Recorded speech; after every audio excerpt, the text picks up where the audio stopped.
Cool, we did it. We did it. Save the scene. We did it, guys. Great job. I'm proud of you. Is Eldril not forgotten now? No, he's not. He's there. Look at him. Wee. He's right there. I'm busy about watching an ad about an American that fought at the Great Wall of That China. looks glorious. We did it. All right, now we can start. Hey, look at this slow start. We got it. All right, let's go. Haha. Good job, loser. Thanks, bitch. Wow. Get wrecked. That's okay. I am a Yay, bitch. I exist. Clap. All right. So, let's get into the game. So last time on the City of Fire, Molo. the group having delved into the sewers after going after missing rat catchers in hopes of stopping a potential plague from spreading, made contact with the sewer-dwelling race of kobolds, lizard-like creatures who are very dragon-like in nature. Eventually they came up to a small group of kobolds who had captured a potential candidate to form this sort of ragtag investigative group headed by Sergeant Astis of the City Watch. They freed the elvish captive who revealed himself to be Eldruil, a light-based spellcaster of some sort. And they also took captive Molo, the kobold tinkerer, who guided them through the sewers to the lair of the kobold's leader, Kashak. Upon meeting Kashak, they engaged in negotiations which terms couldn't be met, and they decided to settle their differences in a traditional manner by engaging in a duel of sorts in which Kashak battled against the group entirely. After a scary few rounds of combat, Kashak knocking Fang unconscious, nearly knocking Astis unconscious as well, only surviving due to his relentless endurance. Kashak was defeated, and the group took Kashak hostage and made their way back to the surface, still with the help of Molo and the missing rat children in tow as well. They found their way back up to the surface and have all decided to finish up the case by returning the missing children to the Watch and making a report to the Watch as well.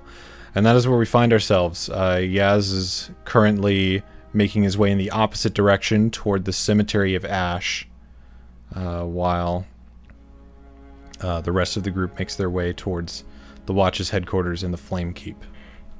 So,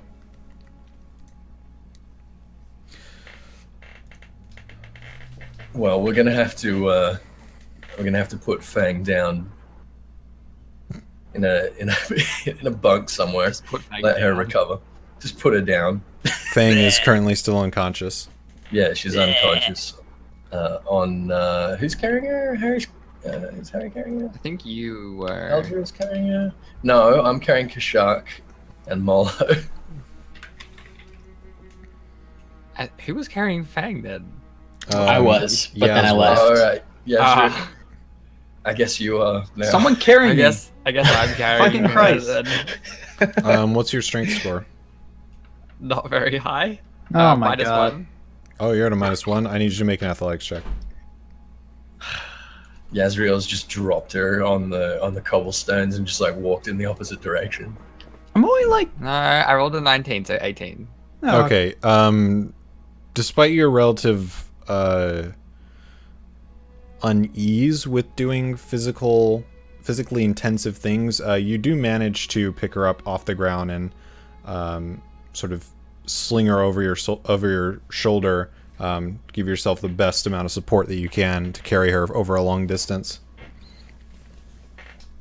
I just drag her. Thanks. Just drag her by the foot. Yeah. Face is dragging along the street. Alright, well, we need to head back to the watch. We need to get these children sorted out, find where they come from, see if we can interview them, see if we can find out anything, see if they've seen anything or heard anything. And Kachak, I imagine we've got some people there that can question him and interrogate him while we're getting about other things. Yeah, I'd say it's best we get back to the keep before he becomes conscious. Shit, that's a really good idea. And Molo, I haven't decided what to do with you yet, but as we discussed, you will have a separate cell all to yourself. When Kachak wakes up, he's not going to strangle you. It's going to be out of reach, I promise. Mono hope. Yeah, all right, Molo helped, but Molo's still facing some serious charges. Now I'm dead. we know where we are, don't we? I identified Yeah, where we you are in the are city. you are just on the edge of the southwestern edge of the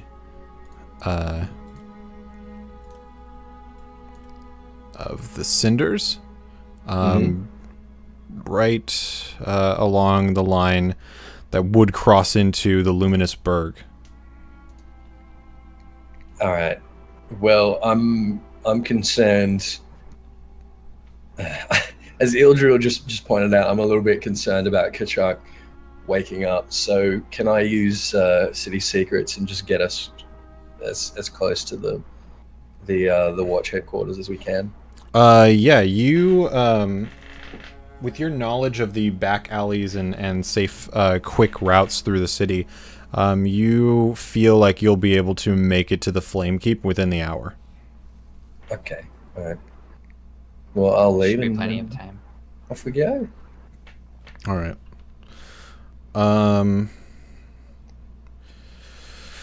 Okay. You make your way through the densely crowded and packed living spaces of the Cinders, coming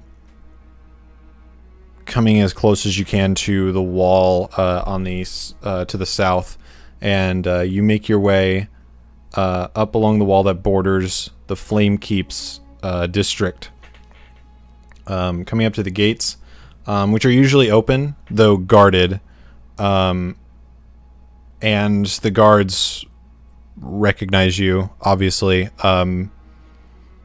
they don't say a word. They just allow you to pass. Though they kind of do look at your payload essentially, and the man following you, carrying the unconscious woman. Seeing as he is following you, however, they don't seem to raise a fuss. They just look curiously on. And so you do return to the Fire Keep, which is a series of lightly walled structures that dot across this section of the city. Each one of these buildings specializing in training various members of the church, militant, and the city security. You approach the Watch's headquarters, a quaint building in comparison to the other looming figures around you. It's made of stone and iron. The metal doors at the front of this structure invite you in, and stepping within, you feel secure. There's a sense of strength behind these walls that you don't feel anywhere else in the city.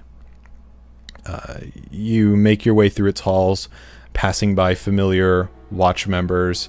Some you appreciate more than others.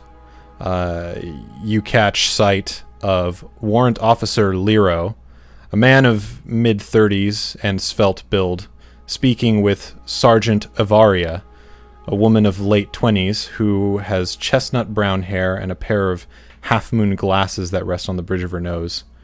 You think the warrant officer fancies the sergeant, but more than likely is an example of unrequited love. And as you make your way further back toward the center of the structure, you begin to catch glances and whispers. Dragging 7 children and an unconscious half-orc and a flailing hog-tied kobold seems to be garnering some attention. You reach the entrance of the prison. The man attending the front, Corporal Clay, sits up in his rickety chair upon seeing the commotion. Oh my, Sergeant, what is all this? Oh, just a couple of witnesses. We need to hold, and some of those missing rat catchers we've been hearing so much about. The rat catchers. Yes, I hadn't heard about that.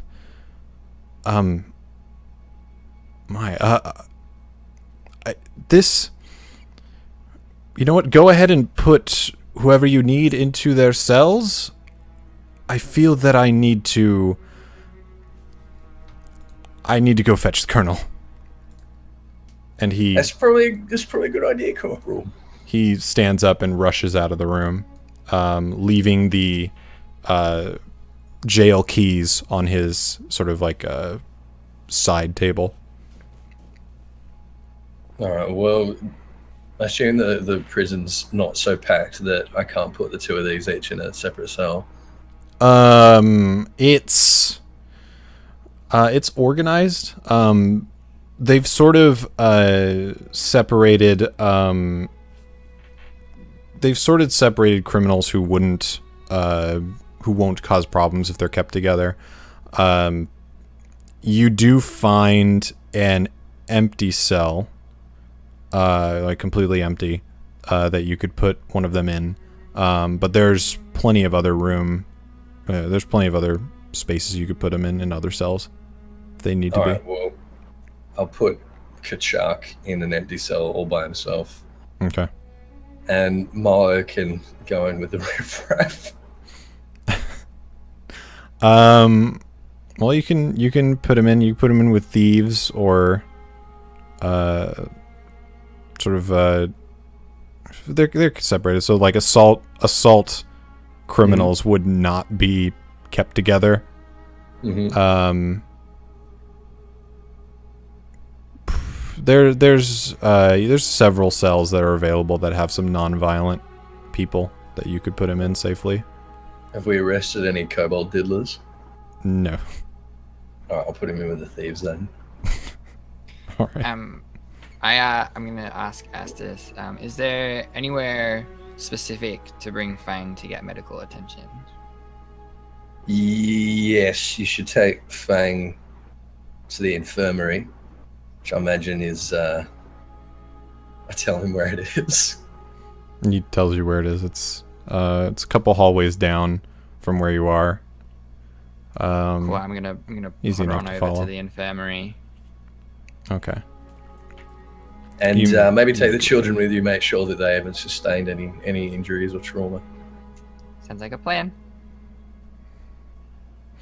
All right. You gather up the children and turn to exit. And as you turn to exit, you see a man standing in the doorway. You see he's an older looking man, but at further glance, you discover that his gray-tipped black hair sort of betrays his actual age. He's most likely in his mid to late 30s. He wears a headband on his forehead, and he sports a decorative but functional suit of plate mail. At his side, you see a beautifully made sword with a gold-plated hilt. And he sort of steps forward, still not completely unblocking the doorway. Astus, you recognize this as Colonel Garrow, an ambitious man, to say the least. It is no secret that he has aspirations for himself that go beyond the Watch.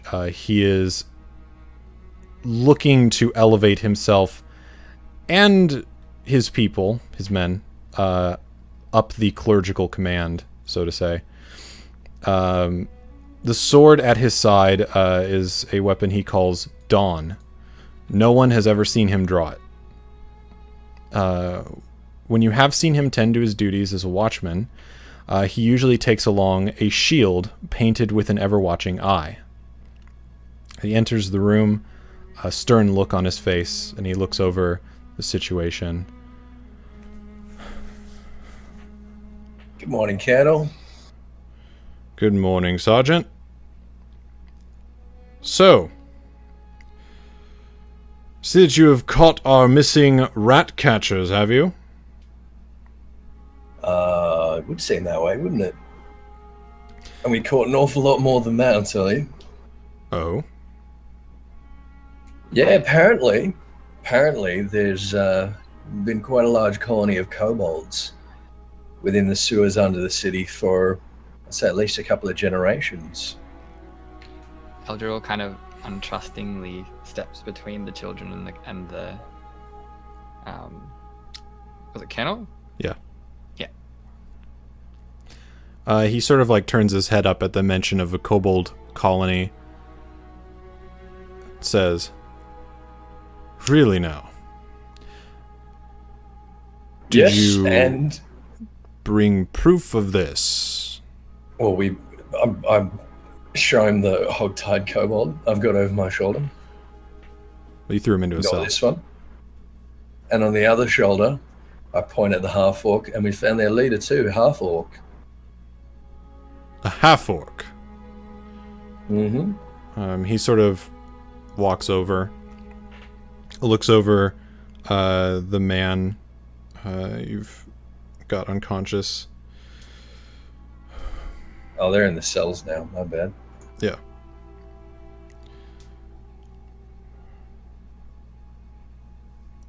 In the sewers, no less.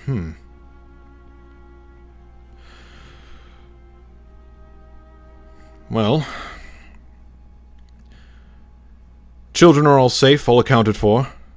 Is this right? I do believe so. He looks over all of them and says, best that they receive medical attention, make sure that nothing terrible has befallen them. Who is this? And he points to, or motions towards Eldril. That is my attending private investigator Eldril. I thought it would be pragmatic to call on some experts, given the trouble we've been having lately around the city. I wasn't certain that it was worth diving into the sewers all by my lonesome. He sort of steps forward a little bit, looks over Eldril.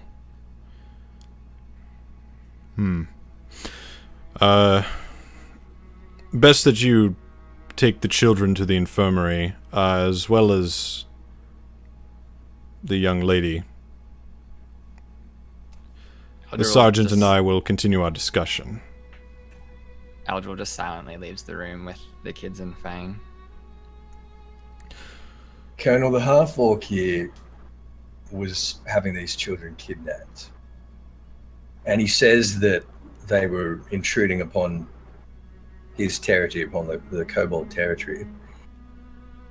But it seems he's also been taking some people from the surface, and when we walked in, it seemed like they were in the middle of some kind of ritual, and I don't know what was going on, but it didn't sit right with me. Is there anyone that that can question or interrogate this half-orc? We have plenty of people who can take that job up. Alright, good. Because I need to know what he knows. I am concerned about an entire colony living underneath the city. Do you have a means of tracking them? Well, I have Tinker and Molo in the cell over there, who was privy and part of the kobold's operations, but he has been very, very compliant and quite cooperative over the past 12 hours. And I think that we might be able to use him as some kind of liaison. We do not have the means, we do not have the manpower to clear these kobolds out of the sewers. There are hundreds of them down there, sir. I think the best thing we can do for the time being is try to coexist with them as best as we can.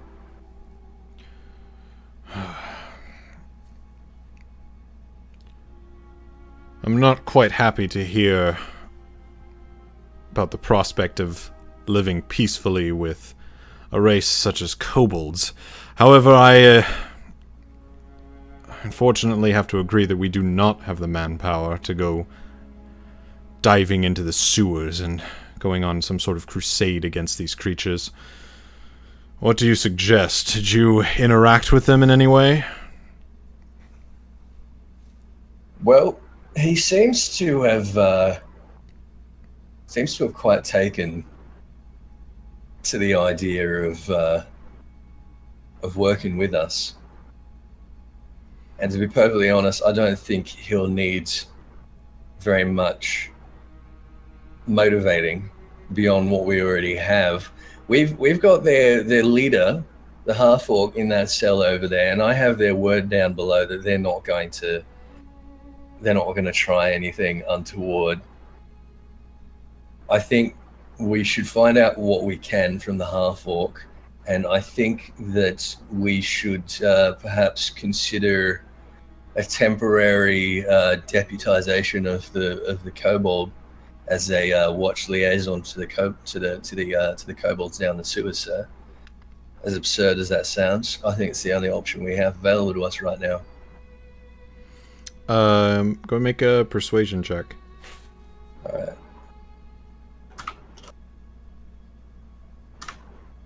And my persuasion is +2, so that's a 13.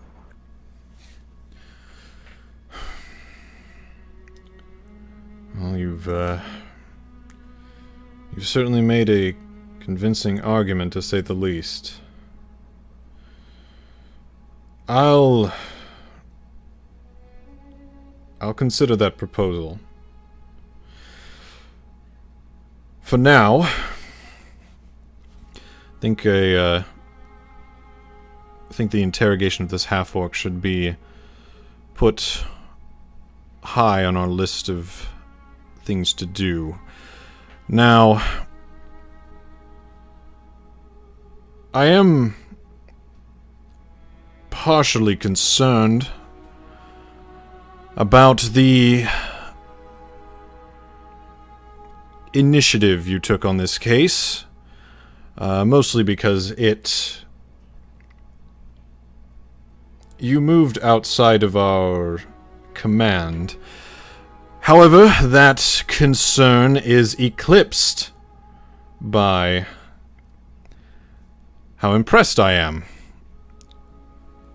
with the initiative taken here, and the degree of success that could potentially come out of this action, assuming that the interrogation with this half-orc goes well, and the information... All due respect, Colonel. All due respect.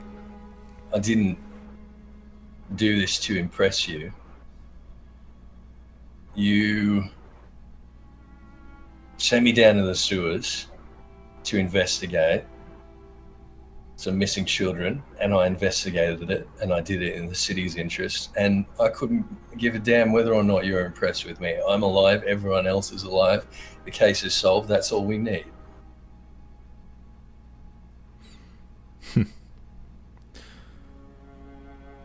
Right you are. Well,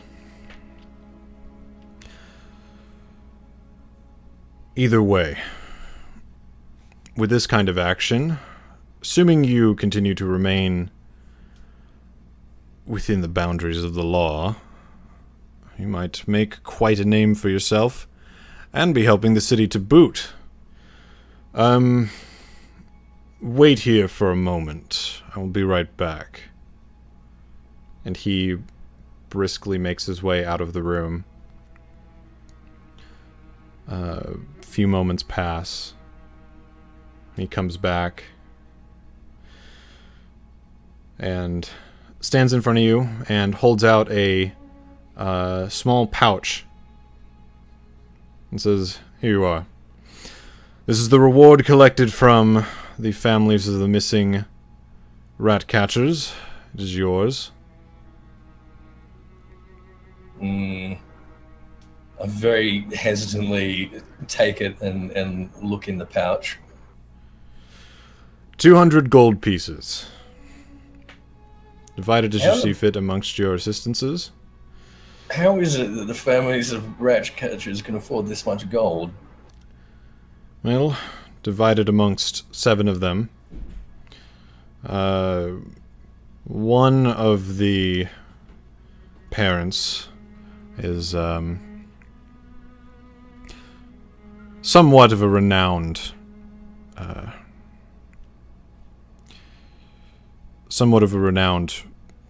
purse maker, something along those lines. Apparently they took quite a hit in their savings and profits to be able to put in towards this reward, but they paid most of that, and the others pitched in a few gold, a lot of their savings, but... Alright, well, I hesitantly take the pouch, but I'm not entirely convinced that this isn't just the Colonel trying to butter me up. Generally speaking, you know that he's sort of a... he is very interested in climbing the corporate ladder, as it were. But he's a man of conviction. And he's sort of... he's that one superior officer that you, out of all of them, the one that you would believe most likely to be above corruption. But also on the other side, you don't really know him personally very well. His actions within the Watch have been very directed. They've been very efficient.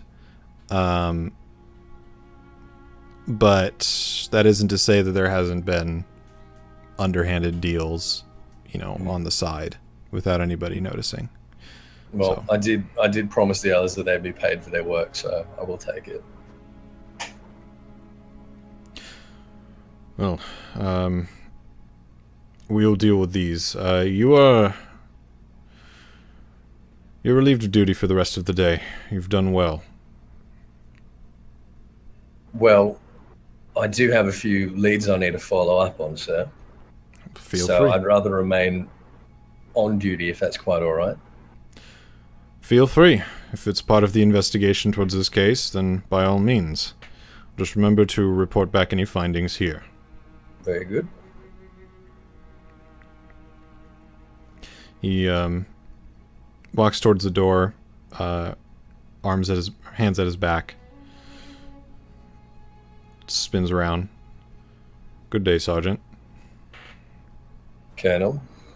He turns back and begins walking down the hallway. El Jarrell, you manage to bring everybody safely to the infirmary.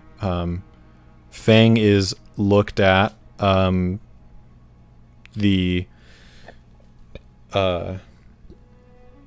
nurse sort of asks, like, was her eye like this before this happened? Like, did she get her eye taken out because of the fight, or did she have this before? It was of a previous. All right. Thing. I just want to make sure. She was like that when I met her. And they It's like that when I found it, I swear. Yeah. They tend to her, and they bring the children in, and first and foremost give them food and warmer clothing and blankets, and sort of make sure that they're okay. One of them mentions to you that they'd like to get the children back to their parents after a little bit of questioning, as is customary. They'd like to get the children back to their parents by the end of the day, if at all possible. I say probably have to check with Ethys on what he wants to do with them first, but that should be fine. They sort of go about their business, saying that they'll be fine. We have them in our care now, so Cool. feel free to step out if you want to. Yeah, I'm gonna head back to where Ethys is.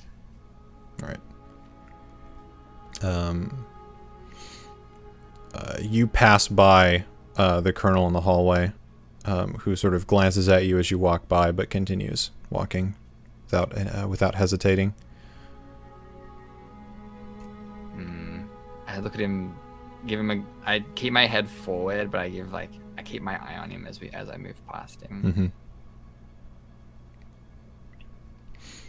You move past him and towards the prison. Open the door. Is Asta still in there? Yeah. Cool. I suggest Estes. I think this has been a pretty intense expedition for everyone involved. It might be a good idea for you and I to get some rest as well, considering, Kashak isn't going anywhere. Considering I'm on 1 hit point. Yeah.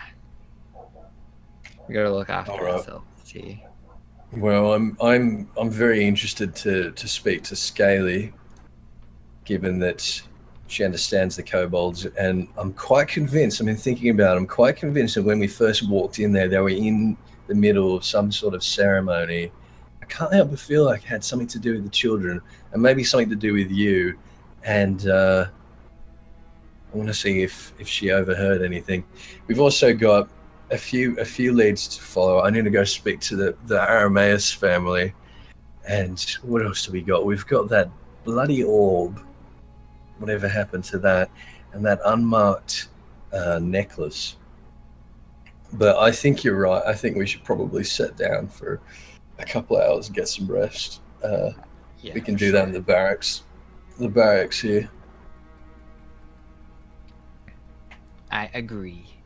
All right, I'll show you to the barracks then. Because you're not looking too healthy right now.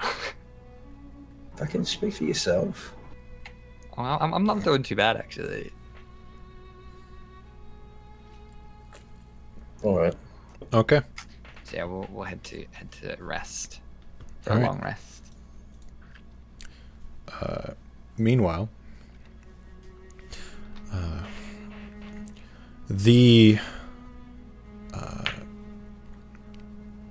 Order of the Ghost Slayer has taken up their lodgings in a 2-story cottage that rests next to and overlooks a section of the Cemetery of Ashes.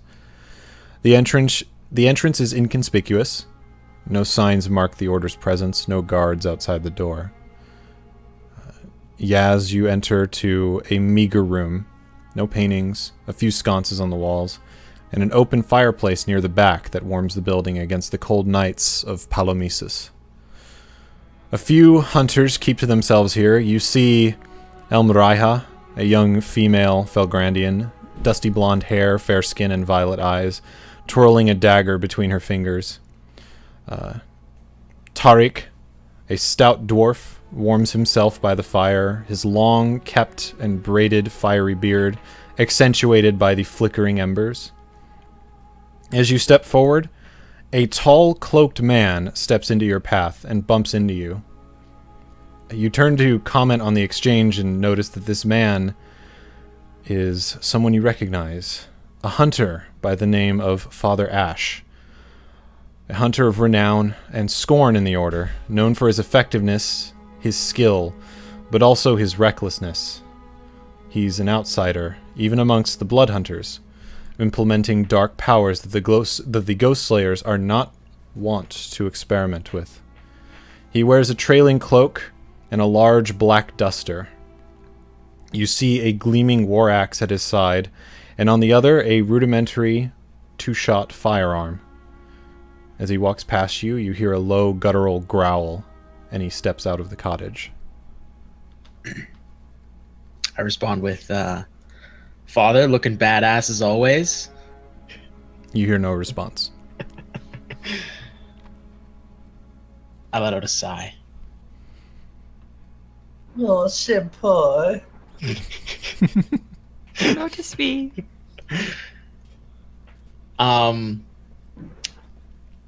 Hey, has anybody seen Karagri around?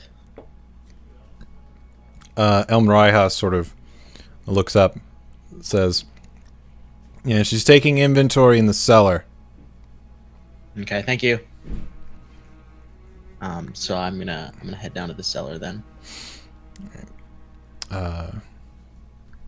You head downstairs and go through a small wooden door and enter the stone cellar, filled with barrels, crates, satchels, and sacks of varying ingredients and supplies. The room smells of alcohol, the base ingredient for all potions, and various herbal essence. You see Karagri, the half-orc woman who helped you get your foot into the Order's door, methodically looking through the stock, taking notes and muttering to herself. Her black braided hair is currently tied up tightly, and she wears her usual dark leathers, and her familiar long swords are leaning against the wall nearby. Hello, friend. She looks up from her parchment, sees you in the doorway. Yazz, hell. What the fuck are you doing back here? Well, I just finished a rather disgusting trip to the sewers. I had a couple questions for you, actually. Have you heard of a man named Kashak before? She sort of looks off to the side and starts thinking.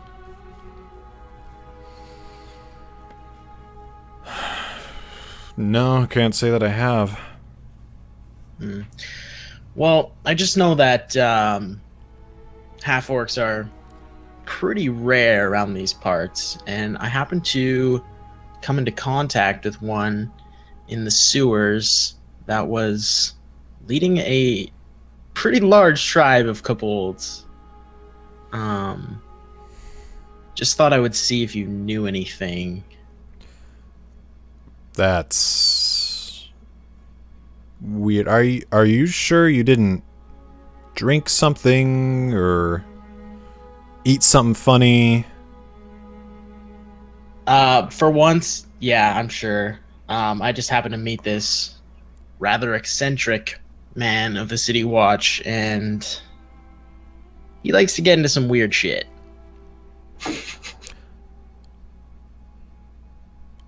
All right. By the way, just stay over there. I'm starting to smell you. Yeah, I apologize. I need to shower while I'm here. Yeah, go ahead. I'm just taking stock of our alchemy supplies. Okay. You know what? Yeah, just go wash right now. And tell me all about that once you get back. I can't believe I can smell you over the alcohol. All right. See you later. Do I have a room here?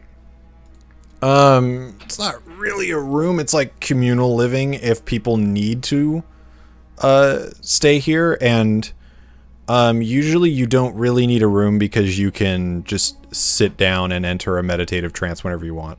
Right. Like actually like Geralt. You can just fucking Yeah. sit down in front of a church and just meditate. Right. Because that's what elves do. I am going to find the nearest bathing facility then. Okay. There's a rudimentary one here. It's more so like it's basically just take water from a source, fill it up in a bucket, find an empty room, and then just pour the bucket over yourself. Right. But it works. I mean, it's how most people bathe in this sort of day and age. All right. After that, I think I'm gonna pop in, and see if I can get a word with Zuman Zalin, the leader. Just check up if he needs anything from me, or if anything's changed. I assume they still don't want me around, but doesn't hurt to check. You after taking care of that, you head upstairs and make your way towards the doorway leading to his room.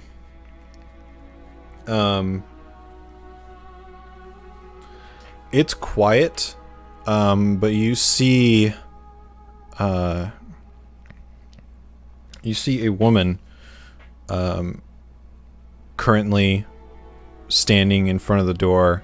You recognize her as Zara. She is sort of shorter, not very intimidating looking woman, but you do know that she's sort of acts as the second in command to Zalin. And she sees you coming down the hallway and raises her voice to meet you. Says, "What do you want?" I was just hoping that I could get a word with the boss. No. You sure? I mean, I might not be around for a while. There's been some things that have come up. She picks herself up off of the doorway she was leaning against and walks forward down the hallway and says, "Like what?" Well, you know how you guys sent me off to work with the city watchman? Don't recall telling you to do that. Well, Sir Zalin was said that I was the only one low enough to work with the city watch, so you should be aware. Well, I'm not. Cut to the chase. What is it? Well, we went on a mission, looking for some things that the Watchmen wanted done, and it kind of seems that we may have other things to do soon. I don't know what it's going to entail, but I have a feeling that I won't be around much. Not that you guys care, I just thought I would let you know. Well, she sort of stops. Bye. And turns back and walks back down the hallway. And when I come back, I'm gonna be 10 times stronger, and you guys will respect me. Good. You do that. See if it'll change my opinion of you. Guys are racist. And then I leave. You sure showed them. I know, right? I'm gonna go see if Karagri wants to have a couple of drinks before I retire for the night. Okay. She says that she's agreeable to that, if only after she's done taking stock. Right. But she said, yeah, you can, and then you can tell me all about the drug trip you had.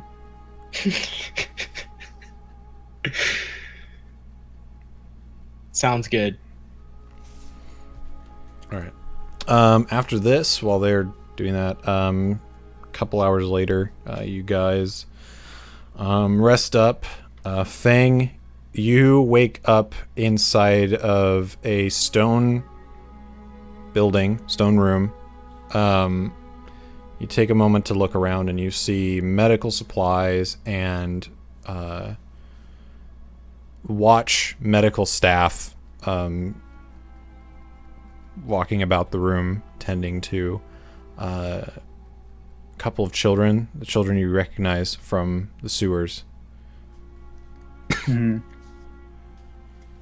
And you feel bad, but you feel better than before.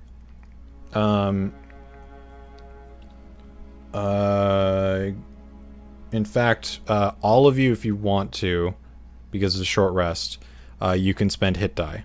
And what that is at the end of a short rest, you roll as many hit die as you want, up to the total that you have, which at this level is 2. You roll your hit die, and then add your Constitution modifier as many times as the number of hit die that you roll. So, for Are we instance, going to be getting a long rest tonight? if you want to, it's up to you. Okay. I think I'm not gonna spend my hit dice then. Well, I'm only on 1 hit point, so I think I probably should. I'll spend 1 as well. Because I'm We're also slightly both of dead. mine. You're stupid. I think I'll do 1. Sorry. Yay! I'm fully recovered. Not I got D20s. fucking Oh, nice. sorry. Shit. No, Yeah, the it's D10s, aren't they? yeah. It would be 2d10 plus your Constitution modifier twice. Because Oh, of you're rolling course. 2 of them. So you're rolling plus 6. Plus 8. Am I at 0 or 1? Let's try that again. think 1. You start out, I'll actually roll this. Hold on a second. Whoops, that's not as good. Shit. That's Nice not one. as Nice one. Shit. good. You're at Alright, 3 fuck. hit points to start.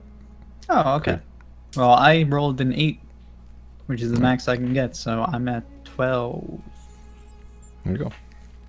9 plus 3. Yeah, I'm at 10. Alright. So You is that guys used rest up up. one of our total hit die? That's one of your total hit die. You get half of your total hit die back on a long rest.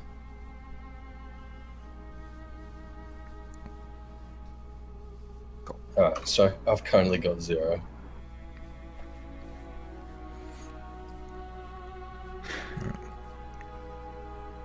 So if we've long rested just now, do we get half of them back now? No, you Well, didn't we long haven't rest. done that yet. You had a short We rest. short rested. Ah, okay.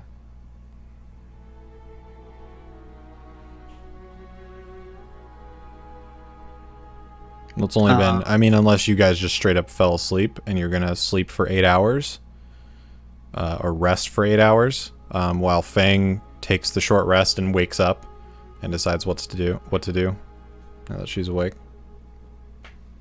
Nah, I'm Yeah. not gonna take 8 hours. I ain't got time for that. Right. No breaks. No.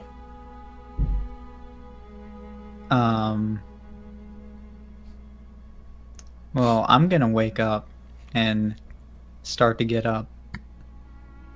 and she feels a little embarrassed because she didn't really want to. Well, considering her standing in the organization that she's part of, she didn't really want to come off as weak, so it feels a little weak to be knocked unconscious. Get your head smashed in. Yeah, wasn't very fun. Well, the last thing you would have remembered would be having this fucking half-orc's axe coming down on your head. Mm-hmm. Yeah, she's just kind of rubbing her head a little bit. So you wouldn't know where the fuck you are.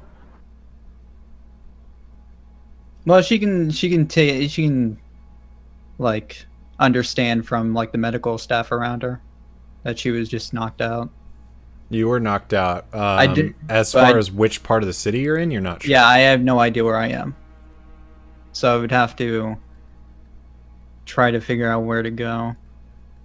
She's actually going to go up to one of the staff and question where exactly she is. As you start getting up, one of them rushes over and basically tries to usher you back into bed and tell you, like, no, you're not. You were hurt really badly. You need to keep resting. No, I'm fine. I need to get up. I need to go. I strongly recommend that you stay in bed until you're completely healed. How long has it been since I arrived here? Maybe an hour and a half, 2 hours.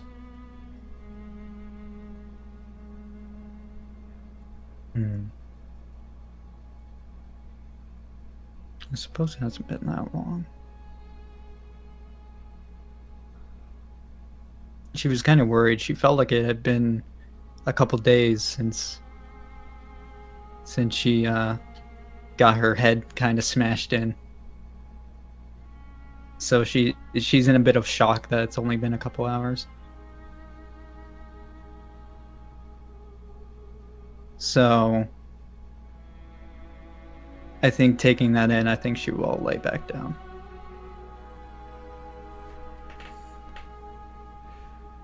Okay.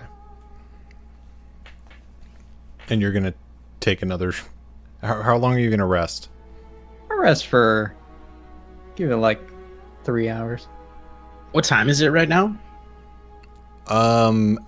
It's kind of difficult to tell without a clock. Yeah, one of those stone watches. Well, there's probably a clock in the Blood Hunters Guild, right? I would assume. Yeah, you kind of. When do you check this? Depends when you check this, because you're gonna go get a drink. I would say when you leave, it's probably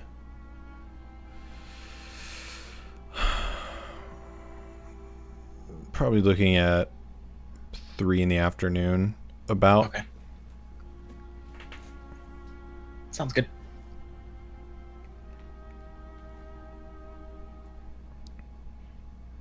Just a casual afternoon bevy. Of course. Now the rest of you, you go get a drink. You sort of relax. You guys are resting in the barracks. How long do you rest there for? Well, I'm only taking a short rest. Okay, so you sort of lie down for about an hour or two. Mm-hmm. Pick yourself back up, feeling still kind of shitty, but loads better than before. Mm-hmm. Especially after nursing a few of your wounds and having Good. better supplies on hand. And I basically immediately want to go check on Fang and see if she's conscious. Okay. About an hour, or actually about half an hour into lying back down, Fang, you hear someone walk up to the foot of your bed. Mm-hmm. It's the just heavy metal footsteps. Can you be any louder? Oh, probably. I sort of stomp a bit. Listen, I need to talk to you. What is it? My head kind of hurts right now. Well, first of all, you're welcome. Because you were going to die in that place with that half-orc if we didn't carry your ass out of there. You'd also be glad to know that we carried the half-orc's ass out of there, and he's down the hall in a cell. Oh, yeah. So again, that's what happened. You're welcome. If you hadn't guessed, we are back at the City Watch now. We've been out for a few hours. When we were down there in the sewer, when we walked into the kobold lair, they were in the middle of some kind of ceremony, some kind of ritual.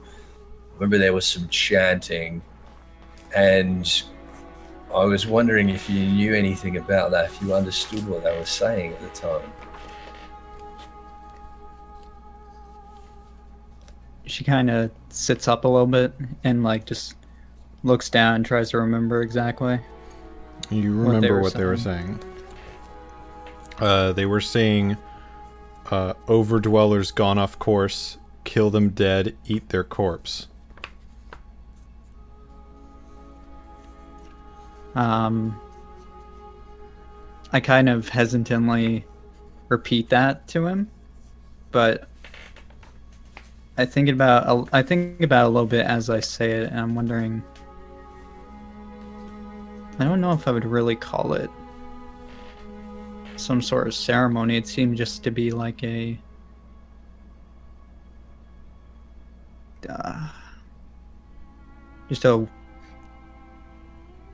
maybe a chant for not a war chant. I don't know what you would call it. I can't think of the words right now. Battle cry, maybe. Yeah, something around those lines. You think they were planning on eating those kids?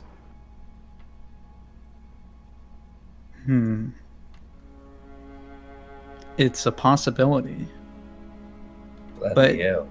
But that battle arc seemed to have a or I'm sorry, whatever. He seemed to have a tight rein on them, so he seemed like a pretty decent person. So He seemed like a decent person. Keeping captives like that, planning on eating them, knocked you over the head. Obviously not hard enough if you still think he's a decent person. I suppose that's true. I've grown up with quite a few colorful people. So I guess to me it didn't seem that bad. Do you have any theories as to what they might have wanted with Eldruil? They took him from the surface. They took him from the surface while he was on his way to meet us. She Can't kind help but of feel like someone's a step ahead of us here. I mean, you may not be wrong about that. Or they may have just liked his hair.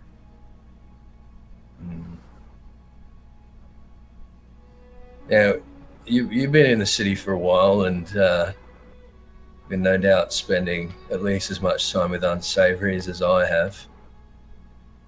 Do you have any theories about this orb or this unmarked necklace we found, or even the Arameus axe? I know how to trace that one. Not sure about the other two, but none of these were reported as stolen. You have any theories?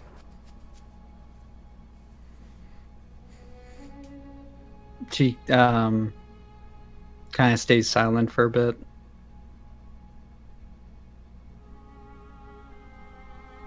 So I remember you currently have the drift globe. I do have the drift globe. I do remember that. Yeah. I don't know if he remembers that. We worked out we've learned everything about that globe, haven't we? Well, the globe, I learned what to do with it by just kind of looking at it real hard. More or less. Staring at it intently. Yeah. which I'll go ahead and take it out. If it's still in my pocket, I don't know if they took my stuff. It's sort of a almost volleyball-sized orb. Oh. So you have to get up and get it out of your pack. Mm-hmm. And you grasp it. You see these sort of like spinning and swirling particles inside of it begin to pick up as you grasp it. Hmm. Well, look, since you got your hands on that already, I want you to rest up a bit more when the dark elf shows up, as I requested that he did. I want you to take him and try to find out what you can about where that orb came from. As for me, I think I'm going to take Goldilocks, and we're going to go talk to the Aramaises and see what we can find out about this axe. All right. Well, that sounds like a plan. All right. All right. Well, don't sleep over long, and hopefully that stupid bloody dark elf will get his ass into gear and he won't be too long. Hopefully. I appreciate you saving me, so thank you.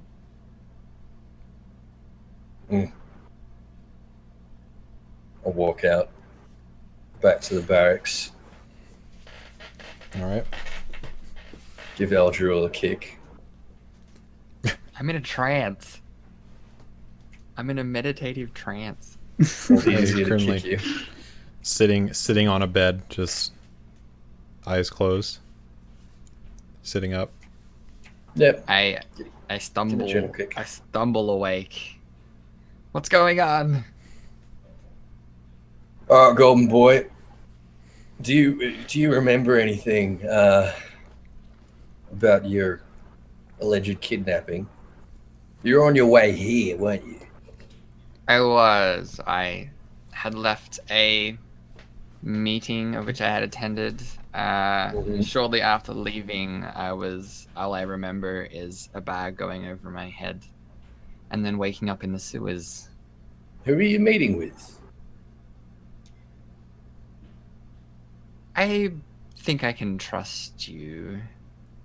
I was meeting with a group of clergymen from the Church of the Silver Flame, as they had learned of a magic user entering the city. They wanted to learn more about me. Well, did you tell them anything about this job? No, I did not know anything about the job as of yet. When I went there, I originally picked up the job as I believed that going through official means would not achieve any of my goals, and this seemed like action was being taken. Now, I'm going to keep my voice down. Now, I don't want you to think that I'm implying any kind of heresy here, but did you suspect at the time that maybe those clergymen were the ones bagging you? This thought had crossed my mind. However, I'm not sure if they would go to such lengths. However, I'm very new to this city, so I'm not sure. Would a member of the church do such a thing? Not a proper member, no. But there's something very strange going on here. It seemed like far too much of a coincidence that you got grabbed by those kobolds. Found your way down there with us. There was one rather strange looking man looking down on the meeting. I could not make out his figure, but I felt his burning eyes upon me the entire time. I don't know who he was. I just kind of described what he looks like to Ethys. Would I have any idea who that is? He describes a person, a man, maybe, wearing white and gold robes, face obscured by a drawn hood, and amber-colored eyes peering through that never left its gaze on Eldruel.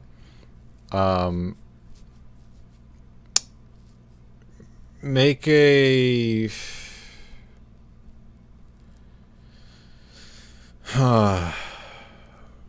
just make, I'd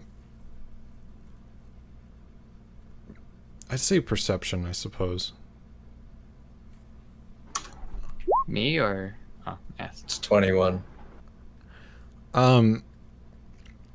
Based on your just flat knowledge of how these proceedings work, usually they'll drag in people who are suspected of using arcane magic to question them, see if they shouldn't be watched. They won't block access for people who use magic, but they will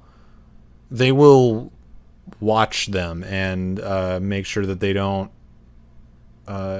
break any rules, as arcane magic is sort of a tricky thing right now in the city. It is forbidden to use openly, and the only person who is allowed to sort of actively practice the art is the sanctioned wizard of the city, the sanctioned wizard of Stormwind Tower. Whenever they bring in suspected arcane users, sometimes the wizard will sit in on these meetings, and the person that he's describing seems to be what you suspect. At your best guess, it would be the wizard, someone who's not a part of the clergy, as silver and blue are their colors, not gold and white, and someone who was more observant rather than interactive. It seems to match that description. Now, the reason they called you in there, Eldruel, was under suspicion of your use of arcane magics. They don't do that to people unless they intend on keeping a very close eye on them. So I want you to keep this on the down low, but I can't help but feel like they at the very least would have known that you were getting grabbed. They would have seen it. So like I say, something very strange going on here. Can you speak to me truthfully, lad? Do you or have you used the arcane arts? I had very little knowledge of the arcane arts before I came to this city. Me nor my people practice it. Our magic hails from the positive plane of light. We do not practice any other types of magic. Could you think of any other reason anyone in this city would have a problem with you? My magic would not be very common in this area. It could very easily be that they simply do not understand or know what is happening in terms of where my magic hails from. I want to be straight with you. I'm not entirely convinced that what you practice is not arcane, but I do believe that you don't think that it is. I'm really not sure. But you'd be best keeping an eye over your own shoulder, mate. Note taken. Well, I need you to come with me for now to investigate the source of this axe that we found down there. Oh, I don't think we'd found you yet, but we did find a point of the axe I've got on my belt. We found this shiny one here, which belongs to it belongs to a family of the aristocracy, which have not reported anything as stolen. So we're going to go and pay them a cheeky visit. Before we do that, I'm just going to drop this in the evidence locker, the evidence armory, whatever the bloody hell it is that we call it. Before which, can I ask you to lay the items out on the table before me, please? Very well. I'll put the Arameus axe on the table and the unmarked necklace. Now, this one looks like a piece of master craftsmanship, this necklace, but it's unheard of for any of the city's craftsmen to make something like this without leaving some sort of distinguishing markings. Strange indeed. It definitely looks like effort was poured into these. However, I would like to ascertain whether they are of magical origins or not. So Eldril puts his hands over them and he starts chanting a little bit and he uses detect magic on the items. All right. I believe. Oh wait, no. You have the thing that lets you cast it at will, so you don't even have to use it as a. You don't even have to use it as a ritual. You just cast it. Yeah. All right. Let me pull up detect magic. Just out of curiosity here. For the duration, you sense the presence of magic within 30 feet of you. If you sense magic in this way, you can use your action to see a faint aura around any visible creature or object in the area that bears it, and you learn its school of magic, if any. The spell can penetrate most barriers, but it is blocked by 1 foot of stone, 1 inch of common metal, a thin sheet of lead, or 3 feet of wood or dirt. All right. So, you lift your hands up above the items and begin focusing on the energies of the positive plane which feed your abilities, and you reach out to them and you feel them. You feel warmth course through your body, and as you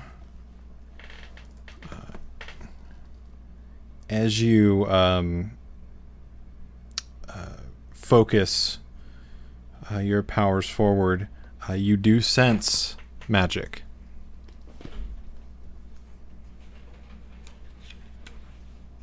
Can I sense what type of magic? You use your action to look, and you see a faint aura surrounding the necklace. The aura seems to be... actually, it'd be weird. It'd be weird if you knew what school it was, because you don't have any knowledge of the schools of magic. But I guess the spell would just tell you that. Or the nature, I guess. You don't know the actual name of this school, but I'd just so that you as the person know what it is. It seems to be of the magic seems to be of the divination school, which is a school of magic that focuses on... You don't know what it does, but you know what this school of magic focuses on. Yeah, I can kind of like I can sense where the magic kind of comes It is from.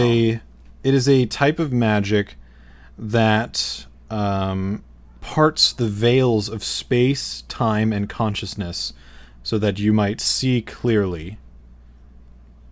It is a school of magic of discernment, remote viewing, supernatural knowledge, and foresight. Typically. So kind of like almost fortune. Divining. Yeah. Divination. If you read Harry Potter, they take divination. Yeah. It's like that. Okay, cool. And do I see anything on the axe? No.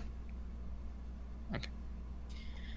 Astis, this weapon, this axe, is of no magical properties. However, this necklace has a very strange and new magic to me. It seems to be some style of, I guess I'll just say, divination style of magic. Like he describes the divination school to you, like it's fortune telling, remote scrying and spying and foresight, that sort of thing. So this locket could very easily potentially be spying on wherever it currently is. It may be in contact with the owner of it at any given time. We can't be certain. Well, you think that they might have left it down in the underground to keep an eye on things down there? Is that what you're telling me? I can't be certain. However, if you believe that it's too much of a coincidence that we all ended up down there, and that I was kidnapped and ended up down there as well, then mayhap it was not placed there by chance.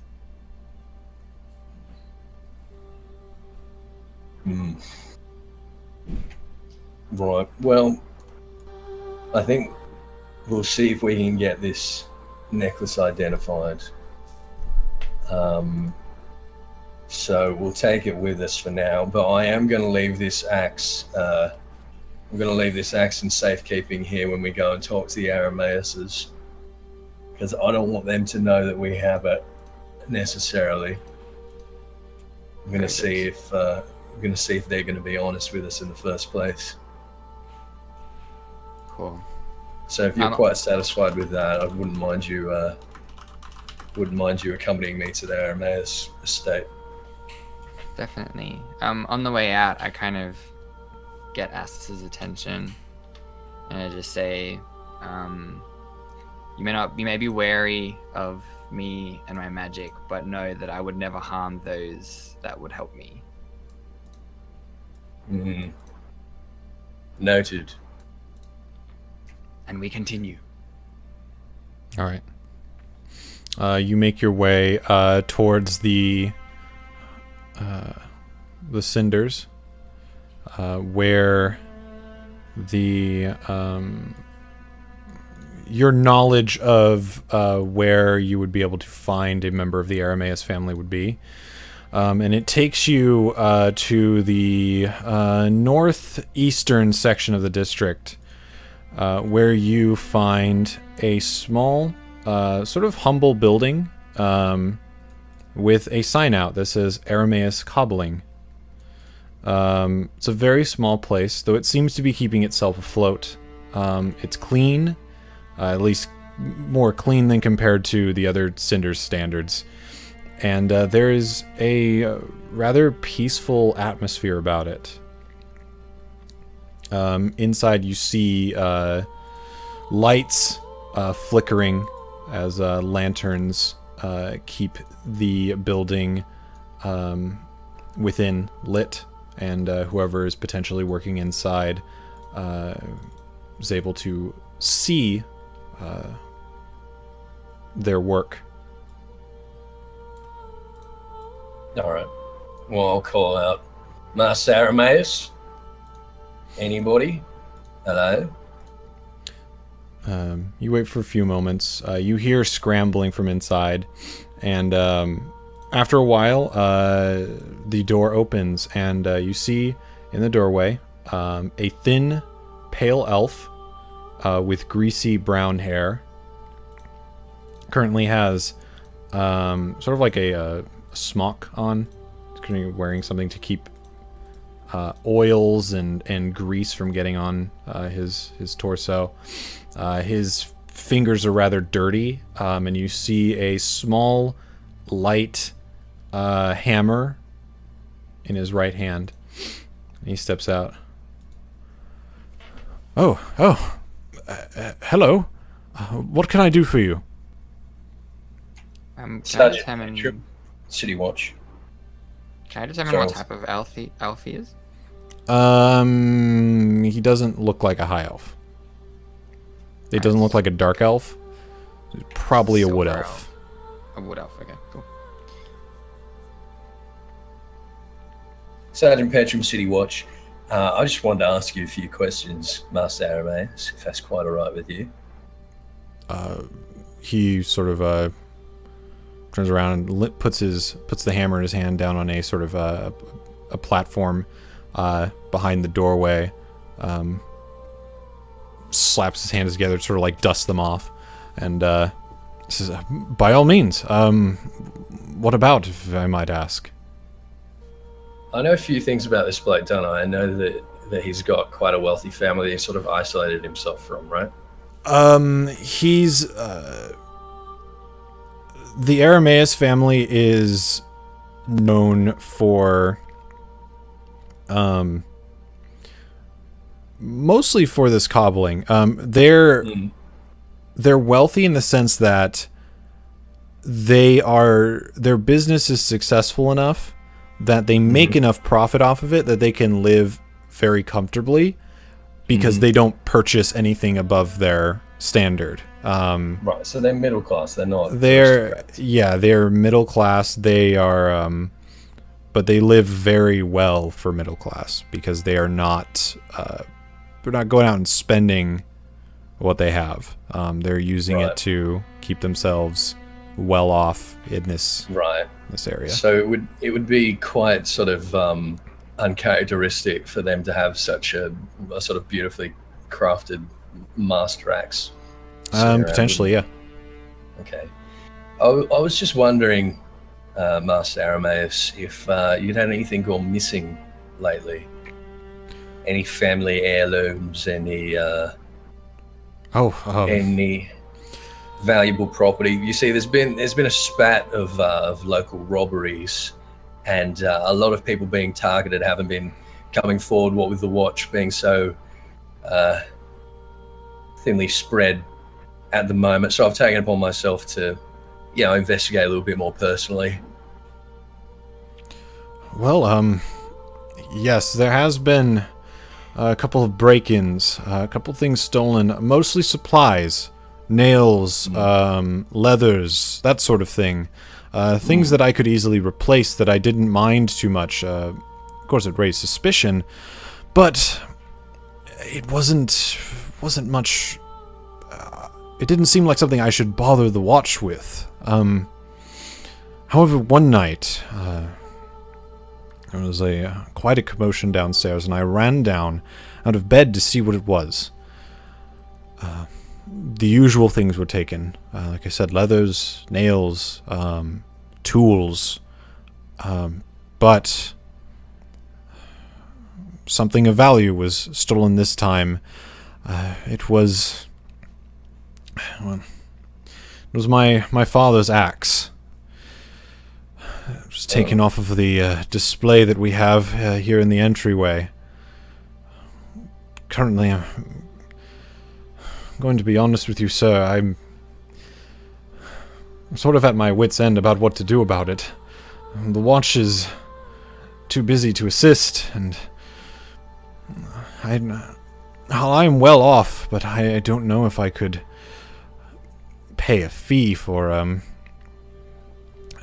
someone going out and finding such an item. Let alone, I don't think I would be able to pay enough to cover the cost of the axe.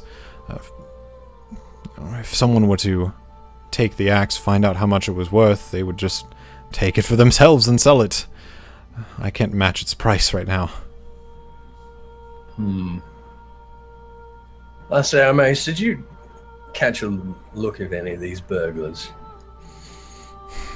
Well, I did get a glimpse a few nights, just as they were jumping out the windows. Small things, really small. I thought them to be children, to be honest. Kobolds. Have you ever seen a kobold, sir? I've spent most of my life in the city. I can't say that I have.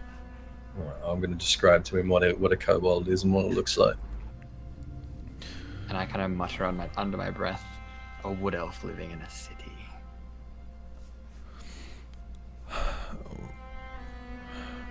Really?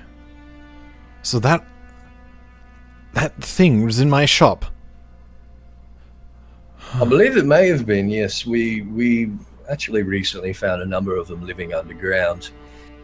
And it seems that they have been emboldened. And I believe that they might have been raiding your shop for supplies to make weapons, mostly, in their underground lairs. I would like to reassure you that we do have the situation under hand as of this moment, and I'm sure you would be quite delighted to hear that your axe was among the property recovered. Really? Truly? Yes, we found it. We found it down in the sewers. I just would really appreciate any cooperation you could offer us as this investigation proceeds. Is anyone else in the neighborhood been hit with a similar kind of theft, or have you heard any other news of strange happenings? Or are you aware of any jewelry thefts? I can't say I'm aware of any jewelry thefts. Any of the jewelers are located in the burg or in the promenade. One of the tanners actually has been robbed as well. Same thing, similar supplies, nails, leathers, tools. I guess that would explain it if it truly was the creatures that you speak of. I can't believe those things are in the city. Listen, if you do have another incident like this, we need you to report it immediately. We have reached an agreement with the kobolds, but I want to be certain that they behave themselves. Master Aramis, I will personally bring the axe round to you next time I'm in the neighborhood. You'll be glad to know for the moment that it is being kept securely at the watch headquarters, and you will be able to retrieve it if you happen to be in the neighborhood before I can get it back to you, sir. While Ethys was saying that, can I try to stealthily cast detect magic without him noticing? Not Astus, but without the elf noticing. Yeah, let me see if that needs any verbal component. Because sometimes it does. And you can do it without material components, correct? Yeah, I don't need them. Oh wait, no, it doesn't have material components. It's verbal somatic. So you would need to make a sleight of hand check. Oh, let me see what it is. All right, I'm gonna attempt to cast detective magic on the down low. All right, go ahead and make a sleight of hand check. Fuck, I rolled a 1. That one. Jesus fucking Christ. Okay, so God damn it. You sort of lift your hands up a little bit and point your fingers towards the door, and you start muttering under your breath the incantation for detect magic, and Astus, you hear him sort of whispering next to you. Look over and see that he's making sort of the same gesture that he did over the items that you saw. The cobbler sort of happens to look over and sees you doing this, and says, or kind of looks confused, and you notice him seeing you do it. I'm gonna hold a hand up to Master Aramis. Dunway says, official watch business. We're seeing if we can trace the path of your thieves. Nothing to be concerned about. Does the elf believe make him? Make a deception check.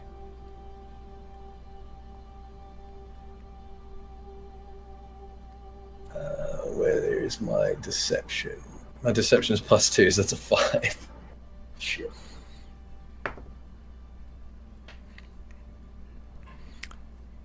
He sort of He might be a very simple elf.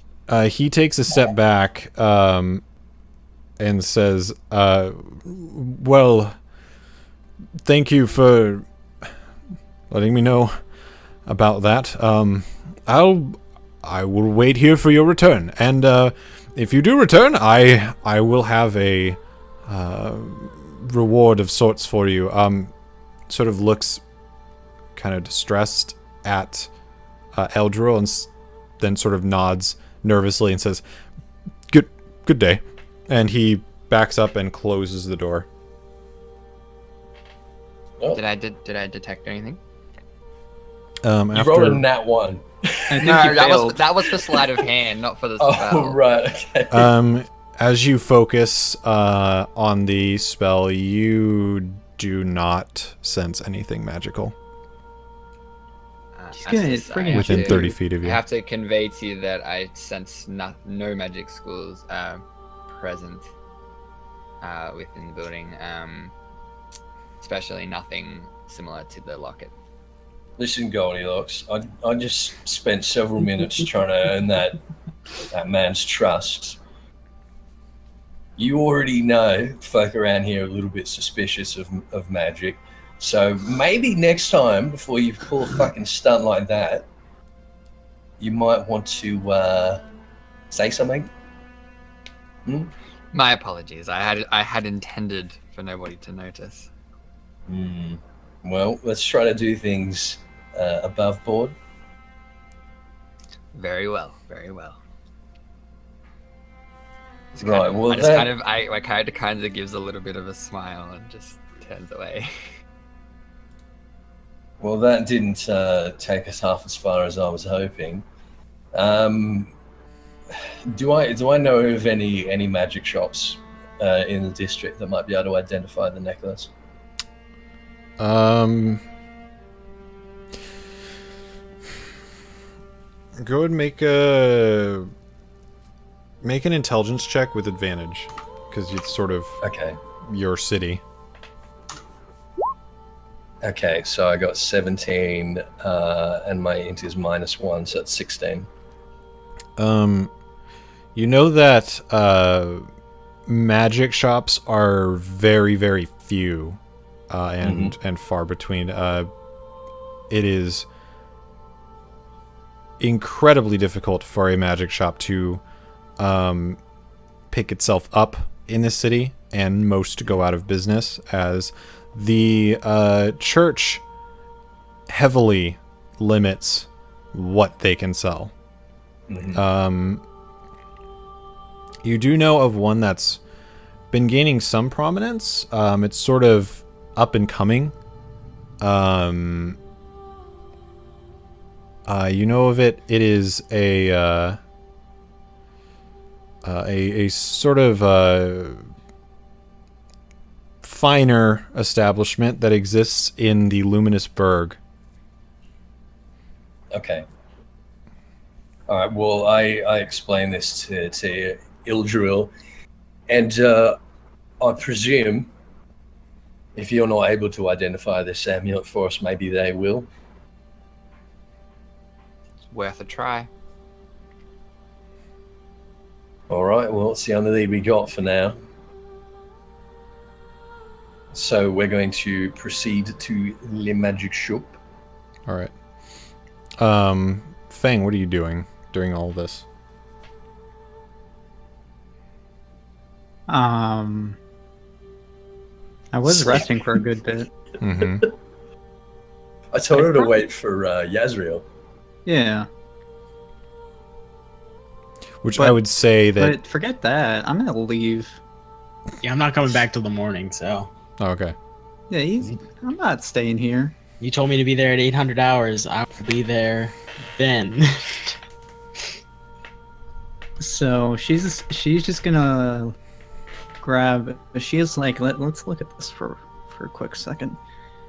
She has 15 gold on her. I think she's gonna leave like 2 pieces and walk out. All right. Gonna leave a tip. Yeah. A tip for the nursing staff. All right. Buy yourself a drink. 3 lad. gold.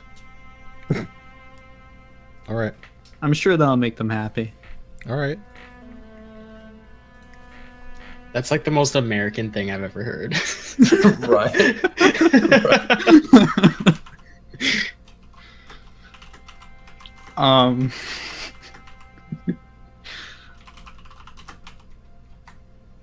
I think for now, though, she doesn't really have a whole lot she wants to do. She doesn't feel like she needs to report anything at the moment. So I think she's just hungry. So she's just gonna go get some food. Not really gonna look for anyone. It's not really her thing. Okay.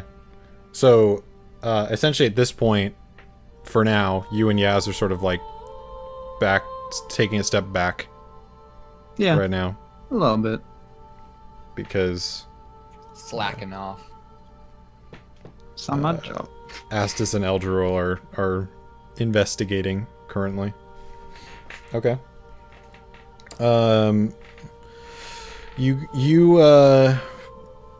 It takes a while to get to the shop that you're thinking of. It's nearly clear across the other side of the city. Even with knowing the back alleys and being able to navigate fairly well, it still takes you the better part of 2 hours to get there. Mm-hmm. But it does. You do find your way to a 2-story building near the edge of the Luminous Berg. Currently, about here. Do it again. Right, okay. A 2-story building. You see painted windows along the top floor that depict images of elvish sorcerers and dragons. A sign outside bears the insignia of the shop, a black unicorn, and the words, Eldath's Magical Menagerie. Just beyond the shop, in the background, you can see the mysterious Stormwind Tower, home to the city's officially sanctioned wizard, who spends his days locked away researching magical mysteries. I think Alright. it best asked us if I do not use any magic in this area. Oh, No. you think so, do you? Well, I'm I glad do. that you're such a fast learner, Marcel Drew. I have never been to a human city before. A human city. Well, I sort of scoff at that a little bit. shall we proceed? Great. Into the shop. I assume the shop's open. Can Yeah, it looks can open. as we go in, can I try to kind of see if there's any kind of significance to the elvish? You said there was elvish art on the. Yeah, markings you on can. the top You of the can thing? try. Go ahead and make a history check.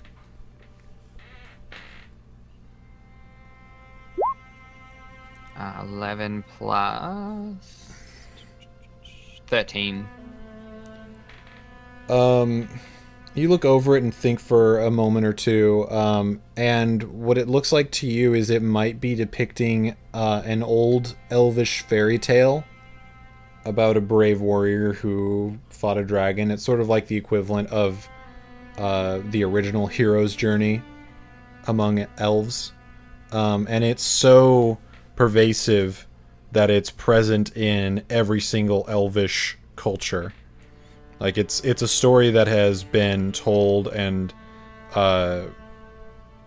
sort of retold and kept alive since potentially even before elves began to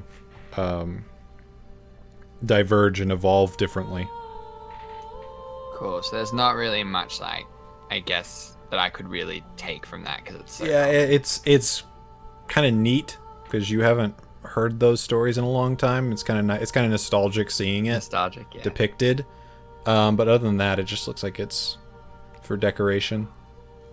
Cool. Well, I smile and continue to follow Astus in. All right. You enter the store, and what immediately catches your eyes are the dancing lights swirling and moving about across the ceiling. You see 8 individual flames flicker and fly, each a different color. An owl is perched in the corner, sitting above a large stack of tomes. The walls are packed with baubles and knickknacks, orbs of silver, rods of ivory, and statuettes of obsidian and jade. An animated broom passes by your feet, keeping the floors clean.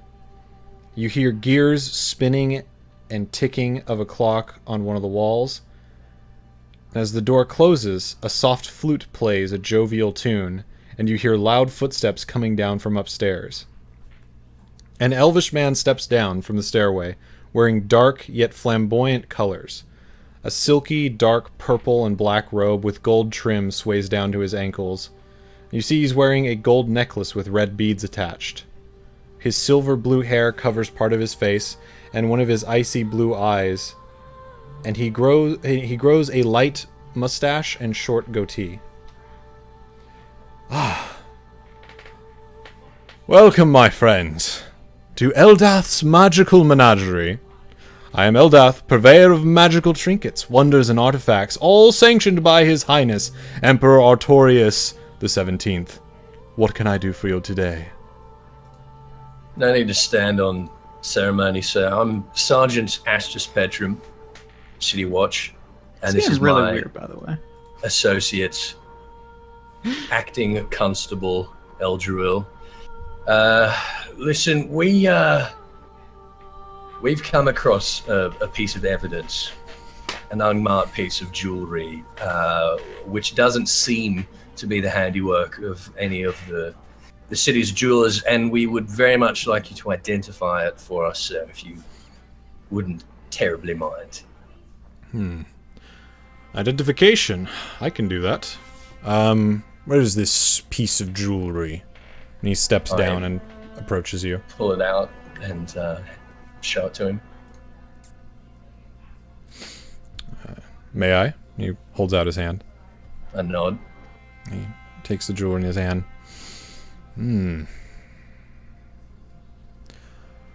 Well, I can't say that I've seen this in my travels before. Not personally anyway, but let's take a closer look.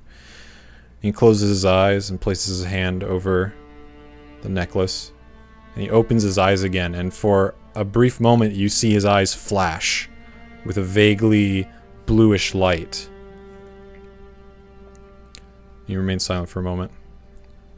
I know the enchantment on this necklace.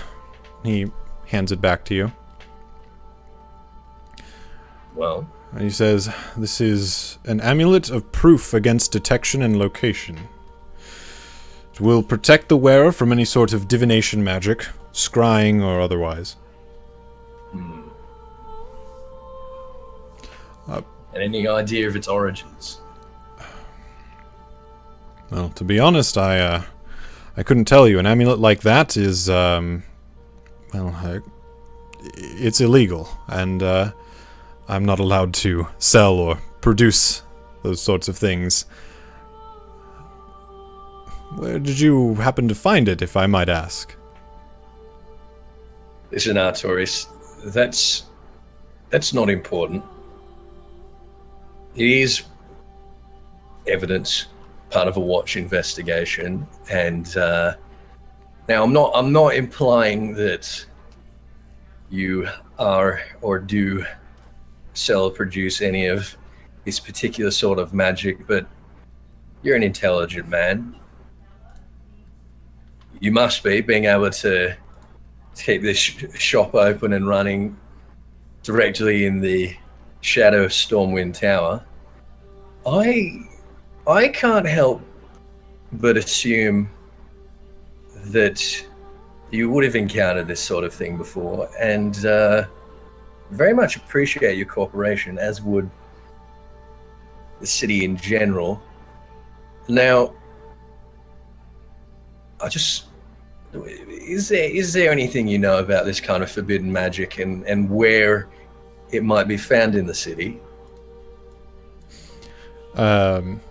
He crosses his arms, sort of looks and says, with all due respect, it's Eldath. However, when I first arrived in the city, I was a bit green, and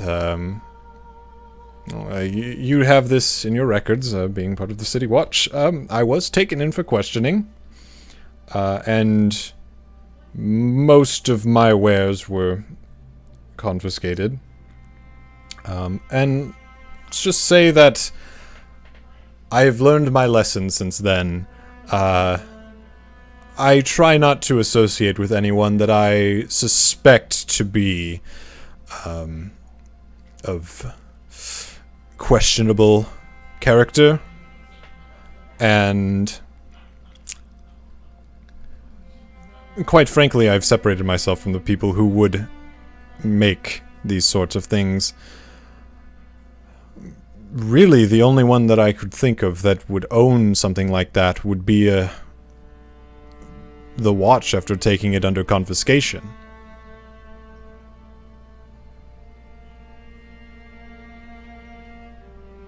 Listen, Eldrick, Eldrin, whatever your name is, sir. I'm not implying any associations, and I'm not trying to suggest that you're up to anything untoward, but I'm sure you must know some names, and I'm sure that it would be in your best interest to share with me really anything that you know, if you want to keep afloat in this troubling city in these troubling times.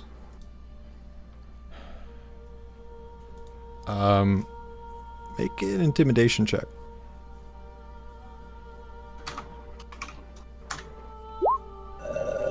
That's 22.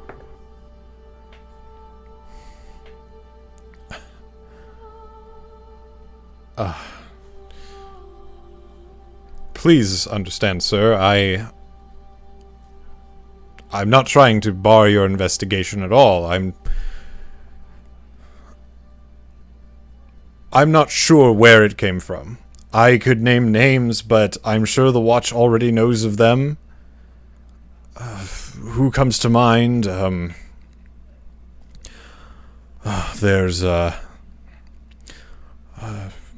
Dariel. My notepad. Dariel in the Silver Promenade. He's been doing a lot better since he was taken in for questioning. There's Sylvia. She has a history with the Arcane, and she's currently under heavy watch, as far as I know. Really, the only other prominent magic user in the city would be the wizard Stormwind. Do you have any personal association with the wizard? He was at my hearing, but I've never been able to personally interact with him.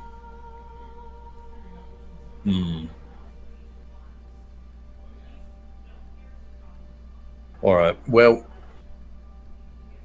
I would encourage you, Mr.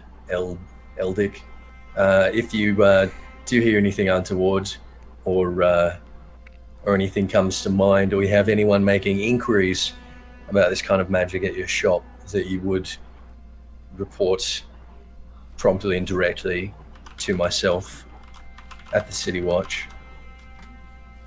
But thank you for your cooperation. I do appreciate it, and wish you the best of luck with your business, sir. Thank you. Please come back if you are in the need for any sort of interesting magical baubles or items. You're welcome through my doors anytime. Very good. All right, so we Eldril leave. We follows. got some names. Eldril, while we were having our conversation there, I imagine that you were looking around. Do you think there is any contraband in there? Should I make a perception check or? I'm gonna make an Arcana check. Ah.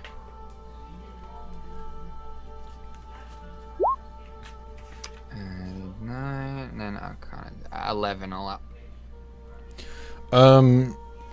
Your knowledge of the arcane doesn't stem very far. However, what you do know is that the kind of things that would be, I guess, frowned upon, would be more of the sort of complex or indirect areas of magic, illusory magic, enchantments, or enchantment magic, necromancy, of course, for sure, and things like divination would be sort of not seen very well in the city. Looking around the shop, you saw what looks like mostly items that are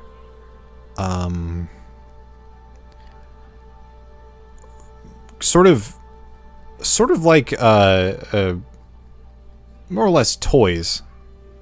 There are some things that could be useful in daily life, but that's more of like luxury shopping. The kind of items that they would allow people to purchase. The most useful item that you would be able to purchase would be a magic weapon, but not anything super powerful, and not anything that would allow its user to basically play any tricks. They're looking at sort of trickery magic. So looking around, you didn't see anything. You didn't even see any weapons. Cool. I say that I didn't see anything unusual besides gimmicks and toys, a joke of what magic truly is. Well, I suppose we do have some leads. He mentioned Dario in the Silver Promenade. He mentioned one Sylvia, who he seems to think is actually under. What do you say? You say that she was under arrest. She was under heavy watch. Under heavy watch. Under heavy watch. So we can go with those two, and of course, Master Wizard Stormwind. It would take months to set an appointment with him, even through official channels. I feel like the wizard with high connections to the arcane may be our best bet. Although I can't help but thinking that if this locket was somehow given to us on purpose, that maybe we have an ally that we aren't aware of. Since this locket may be able to protect us from certain divination magic. I don't know if I would go that far. I don't think this was meant for us.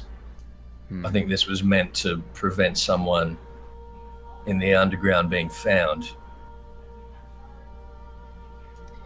At any rate, perhaps we should attempt to meet up with our comrades before progressing to the next stage. All right, fair enough. I suppose a relatively productive day of investigation. Yeah, very, very well. We'll make our way back to the watch. See if they've done anything with themselves. All right, you make your way back to Flame Keep, and actually, that's a good point to go on break. really. Why not? That's a good point to go on break. So we'll go on a short break, and we will come back with more. Learn more about what's going on here. Don't go away. Don't go away, everybody. We'll be right back with more City of Fire. Yay! Come back soon, where you see me do more than nothing. I'm still More gonna than do sleep. something Yeah. That'll be great. All right. I'm just getting hammered.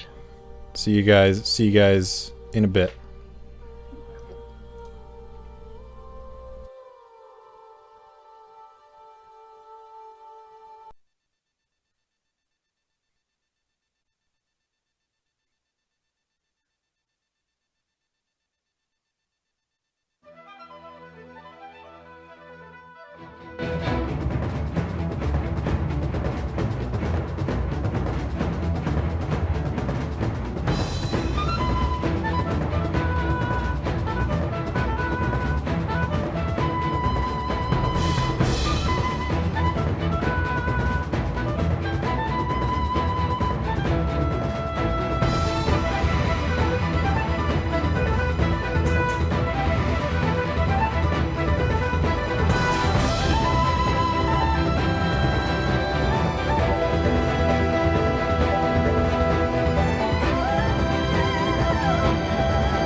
Roger?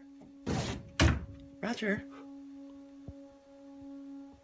What do you want, bitch? How dare you? Yeah, I said it. How dare you? Yeah, I said it. How dare you? I don't even care. And he agrees with me. Oh, yeah, what do you want, bitch? Will you shut the fuck up? Who do you think you are? I'm the man of the house. Dad, I'm the boy of the house. Will you shut the fuck up? Yeah, okay, Dad. What has gotten into this family? You're not fam anymore. Yeah, you're not fam anymore. Will you shut the fuck up? Oh, really? Why's that? Because your moves are weak, babe, okay? Yeah, your moves are weak. Okay, bitch? Hey, you don't call her bitch. But Dad, I mean, come on. I'm not your dad. Honey, what are you doing? I'm telling him once and for all, right? What do you mean? I'm not your dad. You were adopted. What? No, what? What? No. Look at your hair and then look at mine. Mom, What are you doing? let me handle this, okay, bitch? Yeah, fam only. I am your mother. No, you're not. Not anymore. We decided you're out. Will you shut the fuck up with that, please? Jesus Christ. What happened? Why am I not fam anymore? I'm I'm not your fucking dad, okay? Look at you. I look exactly like you, dude. You look like a bird. He does not look like a bird. Will you shut the fuck up? Yeah, This is a family issue, okay? This is a family issue, you bitch. What did I tell you about calling your mother a bitch? Why am I not fam anymore? Because your moves are weak. Because your moves are weak. What? Your moves are weak, Mom. Will you stop calling her mom? But Dad. I'm not your dad, and she's not your mom. He's right. What? Come on, fam. We're not your fam. That's right. What? We're fam, right? No, you're adopted. I'm not your fucking dad. Yeah, we found you. In a park, on a swing set. You were taped to it. What? This family doesn't want me. You know what? I'm out of here. What do you mean? My wife and I are getting a divorce. Dad, I'm not your fucking dad. Mom, come on. She's not your mom. I'm not your fucking mom, okay? But, Dad, what about the moves? There were no moves. There were no moves. Dad, come on. Watch how you're talking to him. What? That's my adopted son, okay? What the is going on? Okay, I know. Yeah, you don't talk to him like that. He's my adopted son too. Okay? Not anymore. I'm leaving. What? You're leaving Mom? She's not your fucking mom. What do you mean? You guys are getting into a divorce? I'm leaving with Mark. I like penis now. What the? You're gay? Oh, you like penis now? Yeah, I like big fat penis, okay? Dad, what the fuck? What's going on? Well, hopefully it's bigger than yours. Oh, it is. Bigger than... Both of ours are bigger than yours. What the frick am I supposed to do? You're coming with me. No, he's coming with me and Mark, okay? No, I'm not going with you, Dad. You like penis. There's nothing wrong with liking a little penis. I thought you said it was a big penis. It is a big penis. Mark's got the biggest penis in the world. Besides mine. What am I supposed to do? You're dying. You're dying. What? It's true. First I lose my mom and dad. Then my dad's gay with Mark. He's got a big penis. Now I'm dying? I'm not gay. He's not gay, son. Son? I thought I was adopted. You're not. So you guys aren't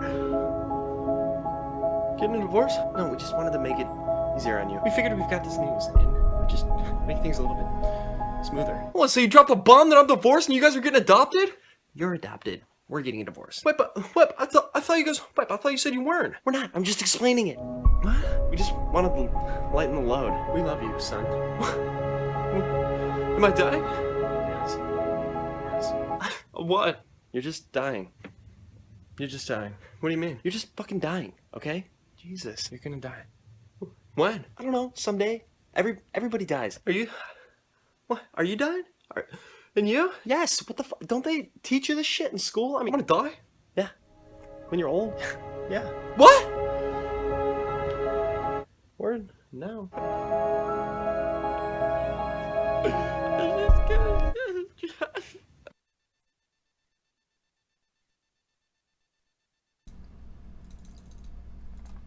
That's for all the people who don't skip the the break screen.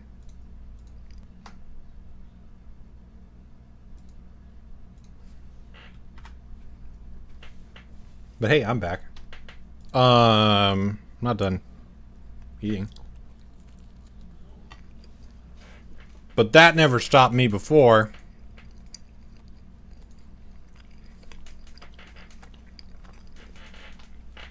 We're gonna get back into this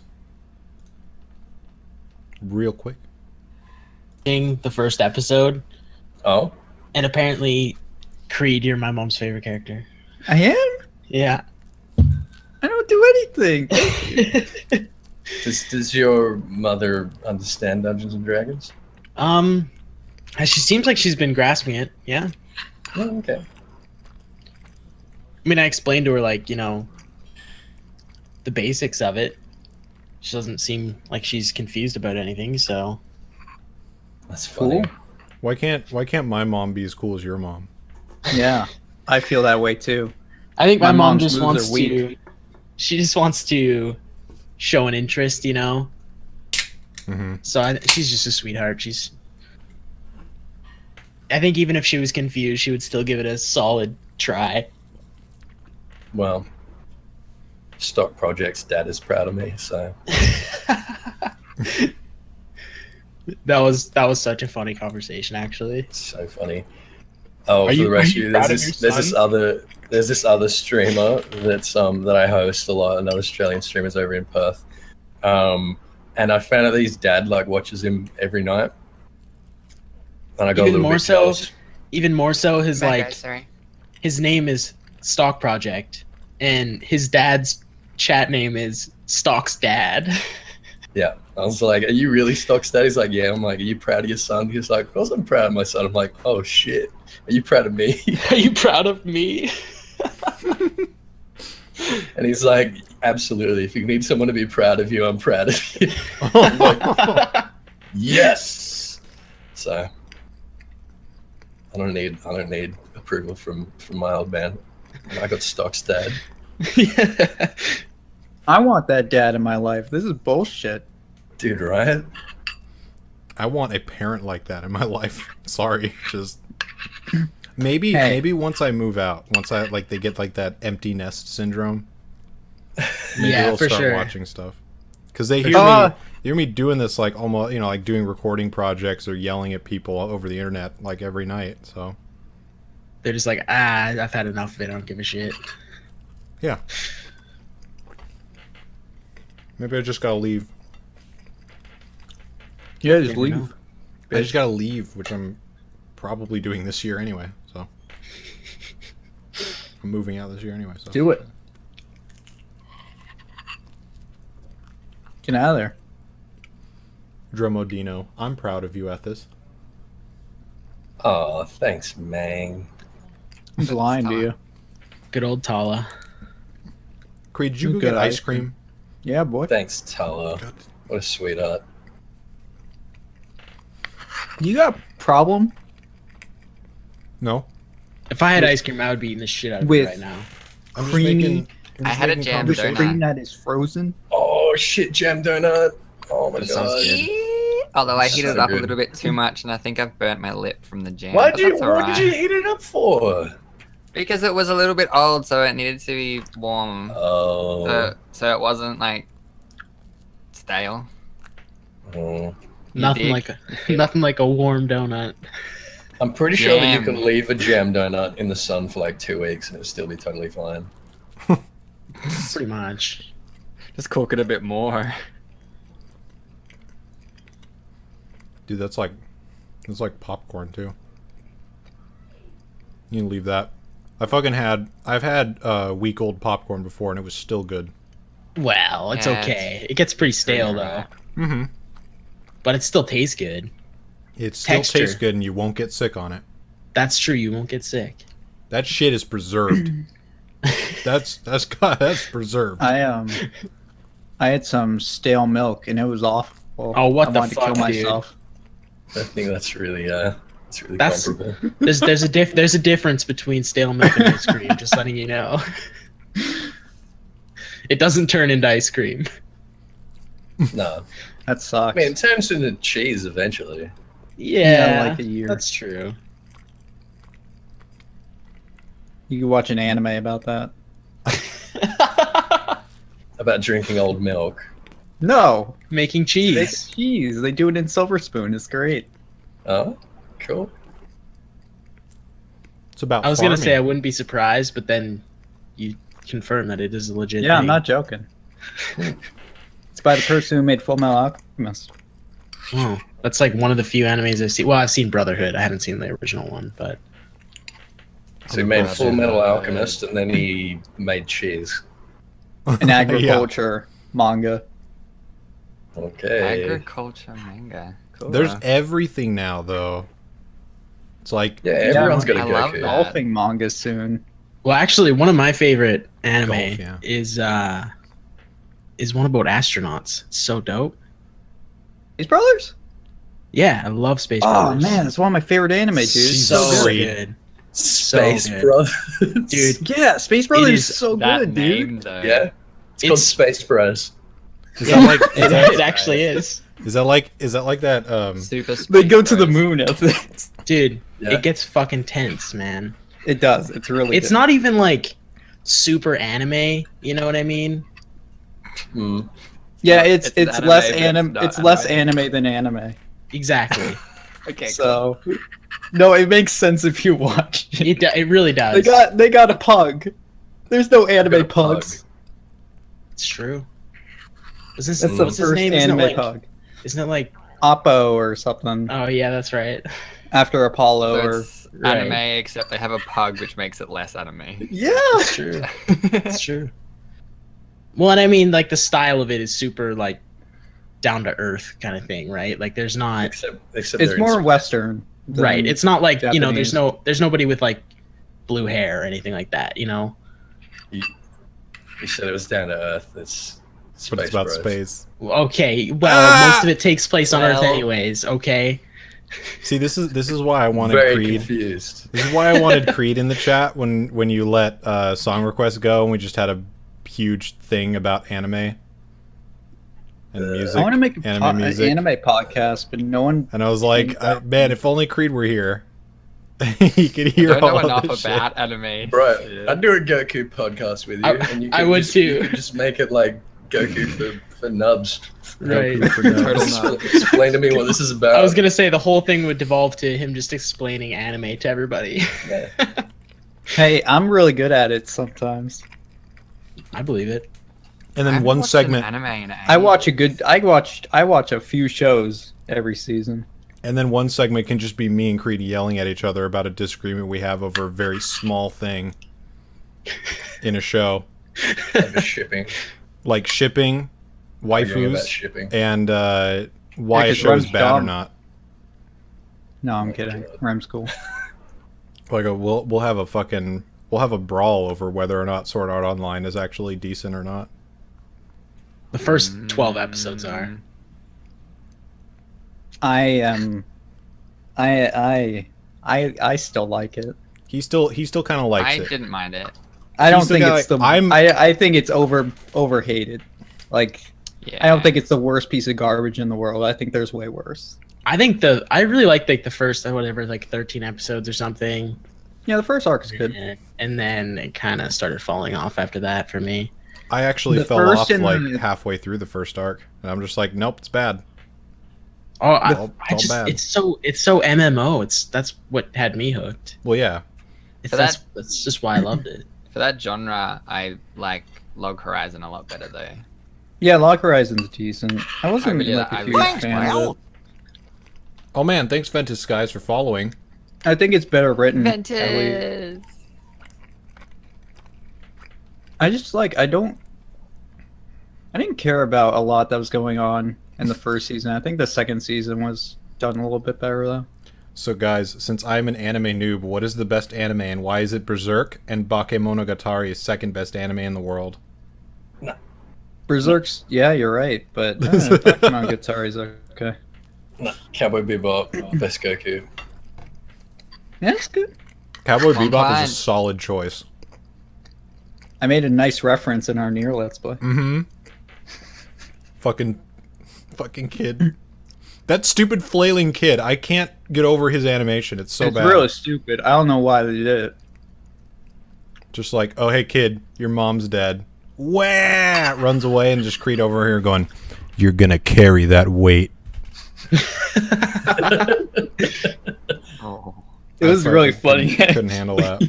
When he sent it over to me the other day, I was like, that's actually way funnier than I thought it was. I'm proud of you. No one's ever fucking proud of me. Thank you. Creed, Dude, don't I'll worry. introduce you to Stockstad. I was gonna say Stockstad will be proud of you. Stockstad would be proud of you. Yeah. Why does Hunter's Dream just not work? It's really weird. Oh well. I've heard a little about that anime Schwartz, but I've never actually watched it. I haven't seen it.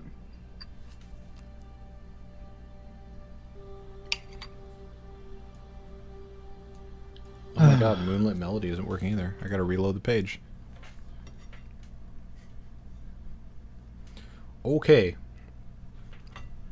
Let's get right into the news. And that's how the news goes. Alright.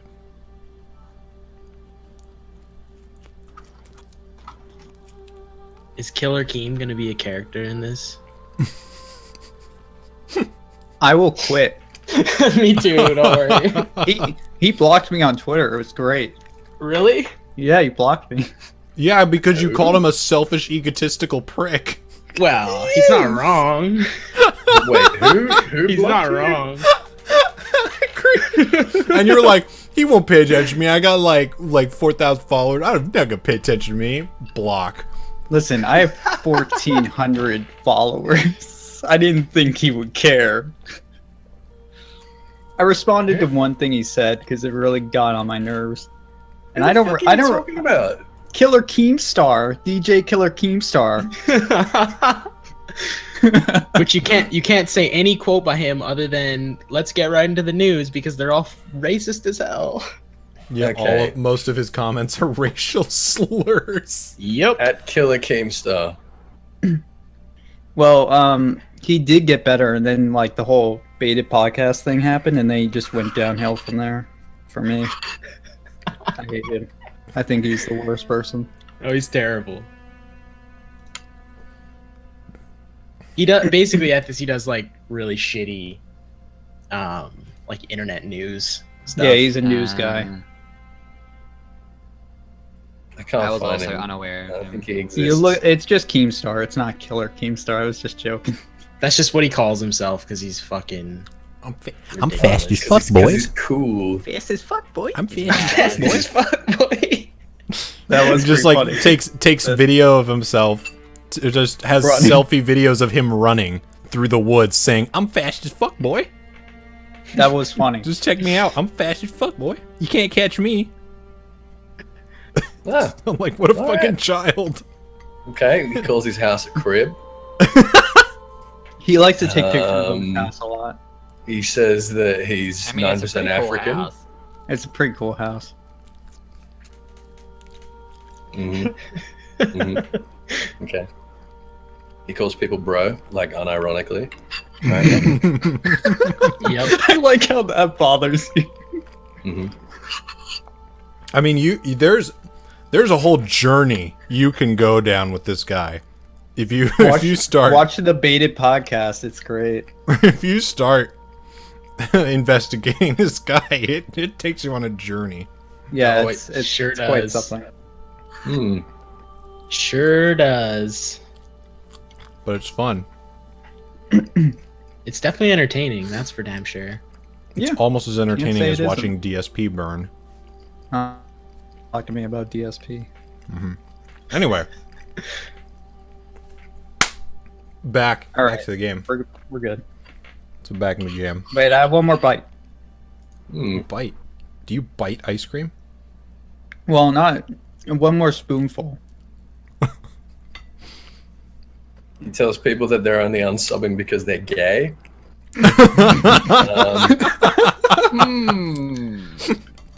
I think he might be my spirit animal. Please Oh my no. God. Please no. Oh my god. Damn those homos. How dare they unsub? It's the only reason. Yeah. They're the bigots, not me. Yeah.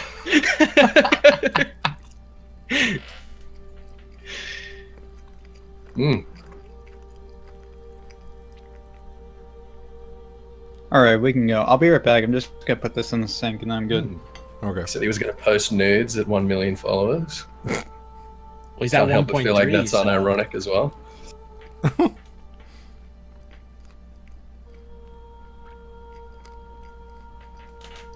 Yeah, we just opened your mind to a whole new world. Yeah, wow.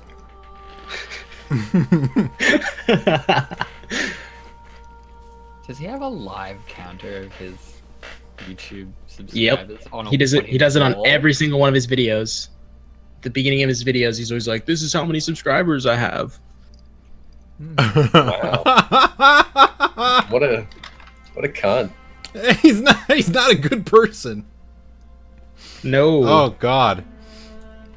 Man. Yeah, well, you should hear the story about where he unironically told people in his live stream chat to call his friend Alex a stupid N-word. Yeah. Wow. Unironically. Yeah. Wow. And then he claimed it was just a roast. It was just a roast, bro. I'm just gonna use racial slurs as a roast, bro, because that's how you use those. Yeah. It's exactly how that works. He Hard he wears R. sunglasses indoors. Hard R.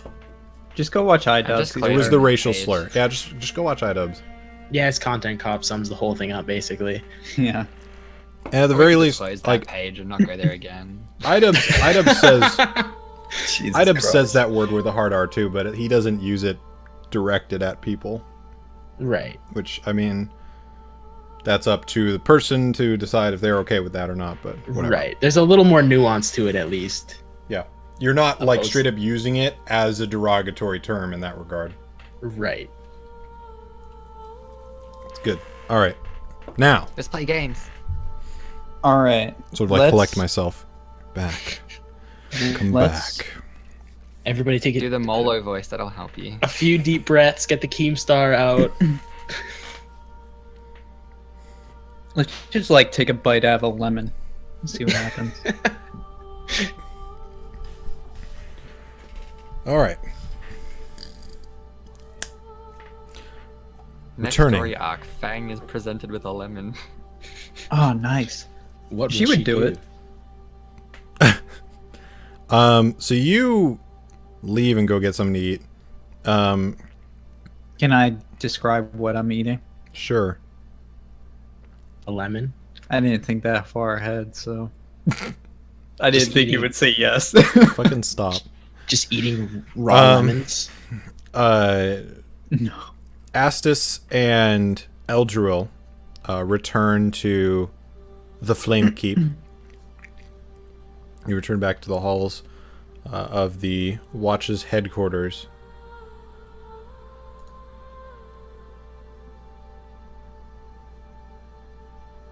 And here we go. And making your way through the entrance, you see someone sort of like speaking in a sort of raised tone with one of the watchmen near the front of the building. He's a middle-aged man. See a scraggly, graying beard. He's wearing simple leathers and cloths. And he smells of sheep. Smells of livestock. And he seems to be arguing with one of the watch about the predicament in the western fireweeds, and that they desperately need help, and that he came all the way here from there. It's a 2.5 hour walk here one direction, and he's just trying to get someone to help, and the watchman is trying to tell him, we know, we've heard about it, we can't afford the manpower out there. We're too busy dealing with the white wolves in the city. We can't afford to send more out there. What happened to the Templar that was supposed to look over that district? You hear him say, Templar Alexei is gone. We don't know what happened to him. He's gone missing. Has he not reported back in? We just need help. Please help us. Send someone. And they sort of just keep going back and forth on this. I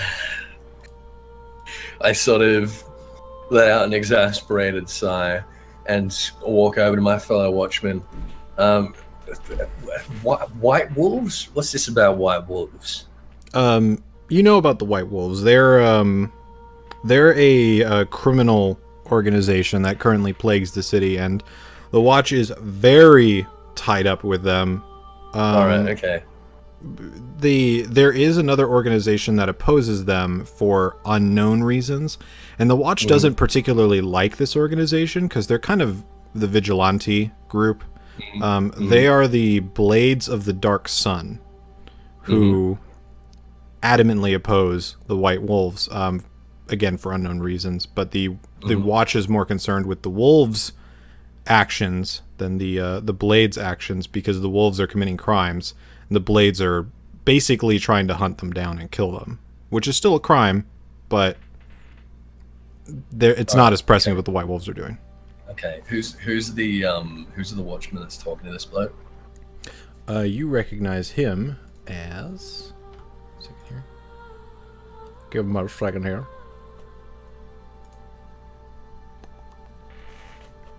Which rank is that? There we go.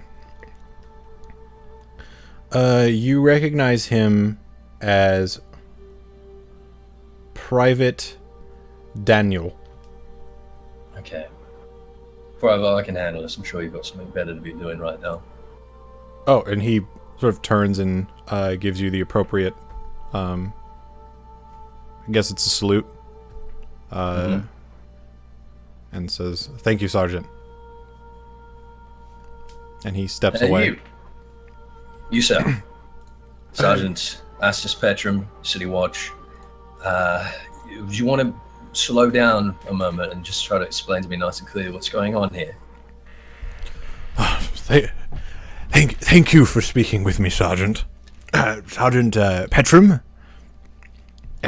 See, my name is Rickert. I am from the Western Fireweeds. I was told about you. Made mention. Some of the watch that I've talked to here have made mention of a Sergeant Petrum doing something. I don't know. I'm more concerned about the immediate problem. You see, I wanted to request some assistance with a matter plaguing the Western Fireweeds. Over the last month or so, wolf attacks against livestock have been growing increasingly. We've always had wolves, but recently their attacks have grown problematic, even more so than usual. They've been doing things that are unnatural. Opening gates, ambushing, attacking livestock inside the barns. All of it's unusual. So we need someone to take care of them. Maybe find out what's happened. Livestock, Mr. Rickert. Yes. They haven't been attacking people yet. You see, that's the strange thing. Let me tell you about an event that happened recently. Let's see. There's a man in our district. Wheaton's the name. He sells various things, cutlery, pots, that sort of thing. Well, he was attacked by the wolves not 5 days ago on his way to Outer Haven. He was looking to sell some leathers he had acquired some time ago, and wouldn't you know it, the wolves didn't hurt him or take any food on him. They only took the very leathers he was hoping to sell. You telling me that the wolves mugged this gentleman? Well, more or less, yes. Well, is anything more valuable gone missing? Dozens of livestock. If it continues at this, entire herds will go missing, and the Western Fireweeds will... its local economy will collapse in on itself. We won't be able to support ourselves, or be able to continue trade agreements that we have with the other districts and surrounding territories. I'm going to turn to Eldril. I don't know if you really got time for this, but it sounds like these people do desperately need some help. There is also some. It also sounds like there is something rather sinister going on with these wolves. Perhaps it is worth looking into. Well, I don't know much about wolves, but I've certainly never heard of them mugging people and hoarding goods. All right, listen, Mr. Richard.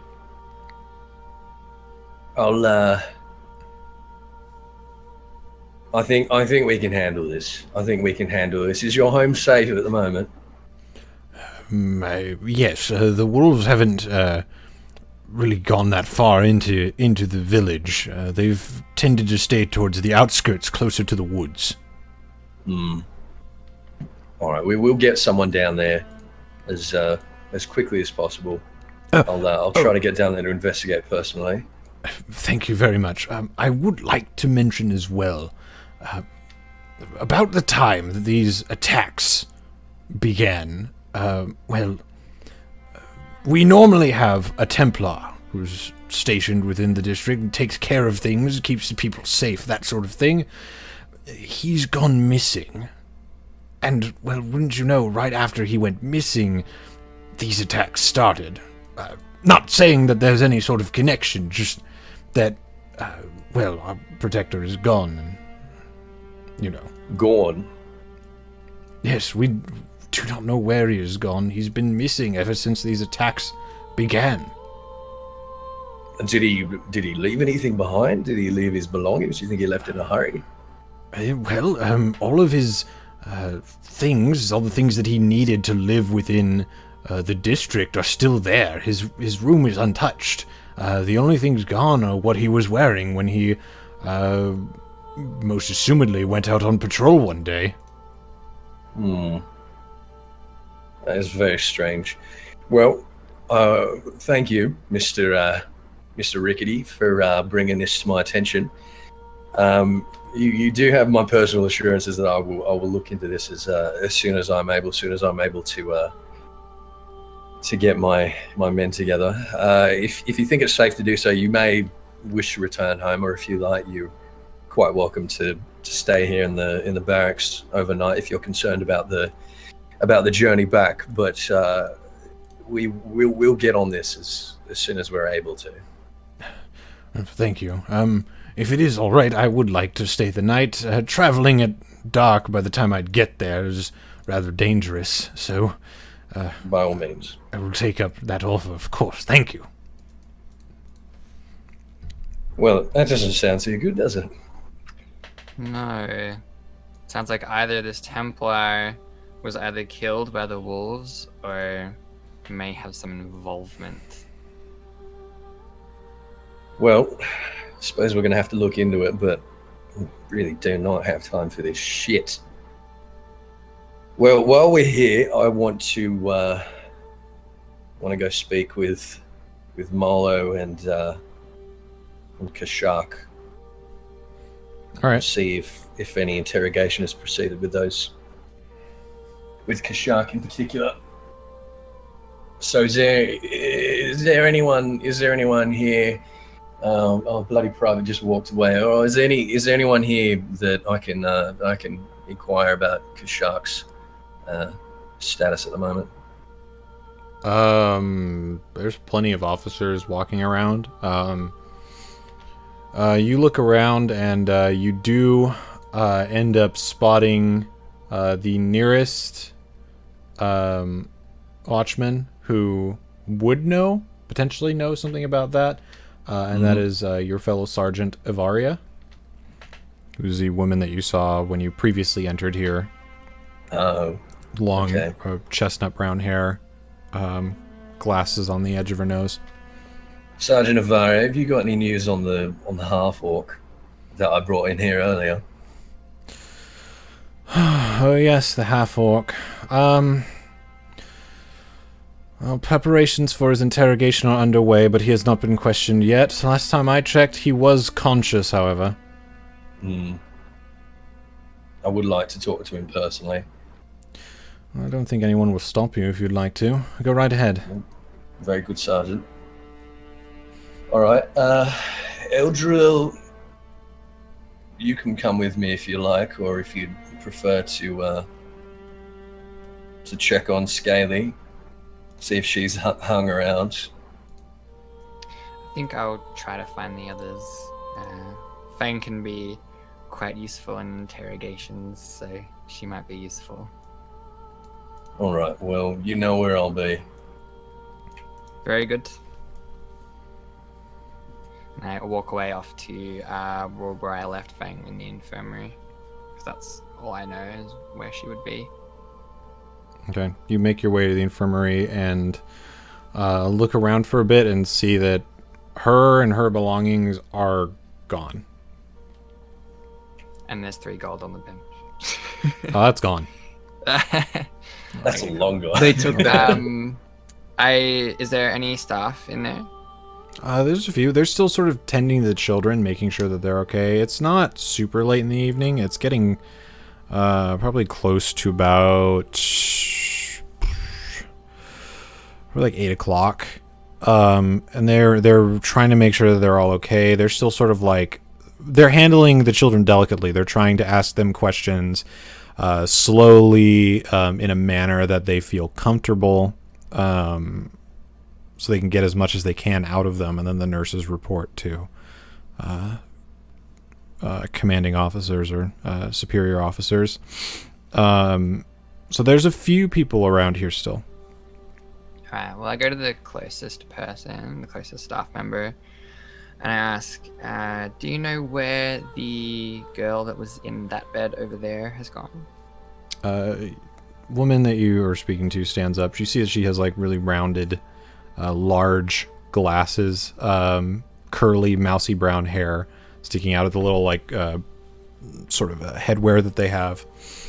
She turns around and looks over at the bed and says, "Oh yes, that girl.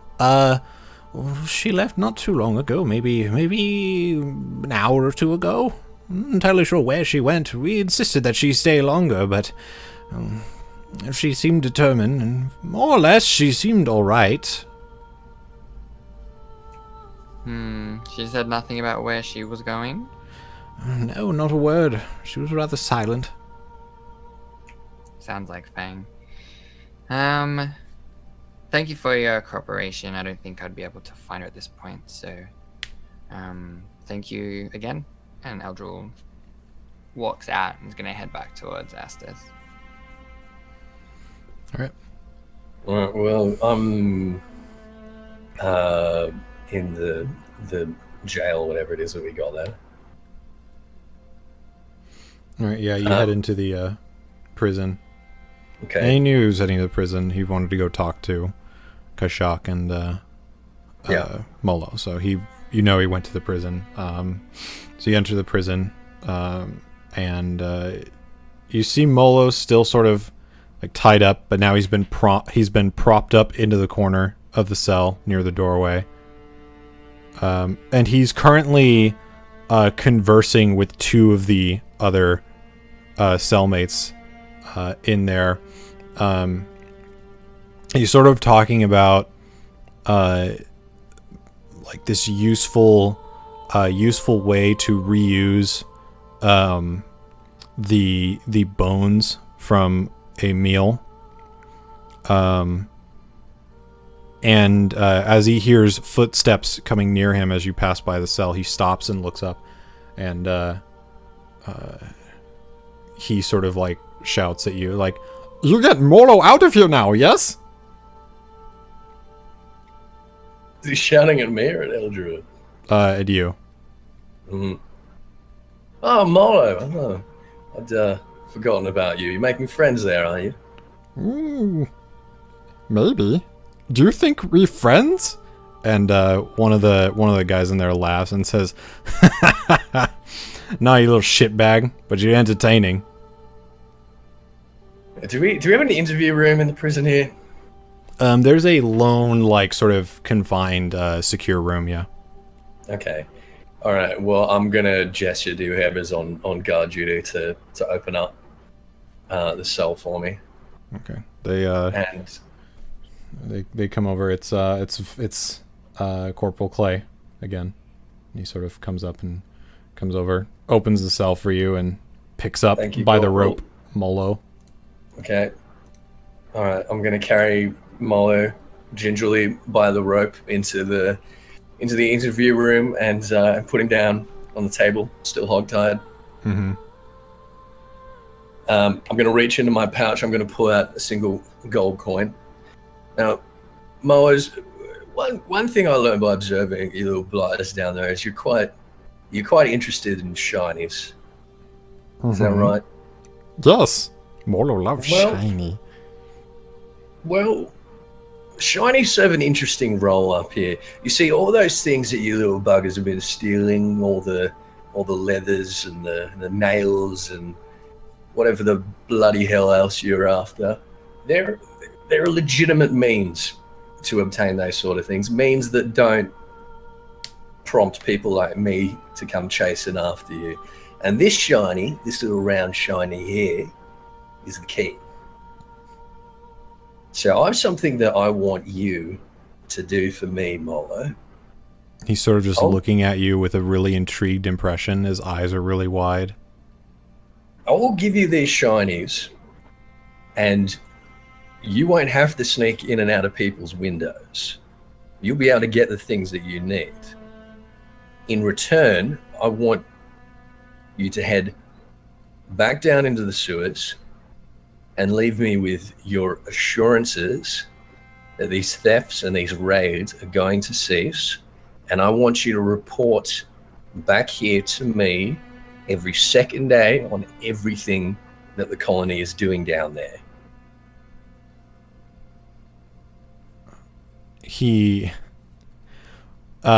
The moment that you said, "I will give you these," you see his eyes dilate. And then they slowly retract back. And he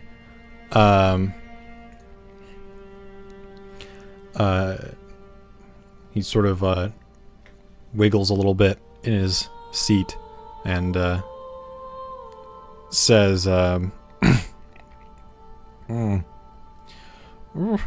Molo does not like the idea of betraying his tribe, but Molo really likes shiny things. Molo, you're doing the tribe a very, very large favor here. Like I say, you won't have to be raiding the city, and you won't be bringing the attention or the ire of less forgiving bastards than myself. The alternative here is that we keep you in custody, and I go back down and sort out the rest of your mates. And you remember what happened last time I had to go down there, don't you? Yes. Right, so here's what's going to happen. You're going to act as a watch liaison, as a acting constable of sorts. You know what? We'll even give you a bloody watch uniform. How's that sound? Get a nice shiny badge. You go down there, you keep your ears and eyes open, and you tell me everything that you hear, everything that you see, anything strange going on down there, anything strange that you hear about happening up here. I want to hear absolutely everything. And in return, I supply you with these shinies that can get you as much leather, as much food, as much bullshit that you need. How does that sound? He he looks at you for a few moments. Sort of looks down at his feet. And then looks back up. Molo think he can do that. Good lad, Molo. I think you and I are going to be pals. Not friends, but pals, perhaps. I'm going to untie him. I'm going to give him the one piece of gold and I'm going to beckon to the corporal. He sort of Corporal, walks over. I need you to escort this kobold outside. I know we got some counterfeit badges that we that we got from one of those thieves what was posing as a watchman. You remember a couple of months ago? I want you to give him one of those, make him feel good. All right. He's got this single gold piece. I need you to take him to the nearest sewer grate. And listen, just try to keep out of the colonel's way on this one for me, will you? He listens. Make a persuasion check. All right.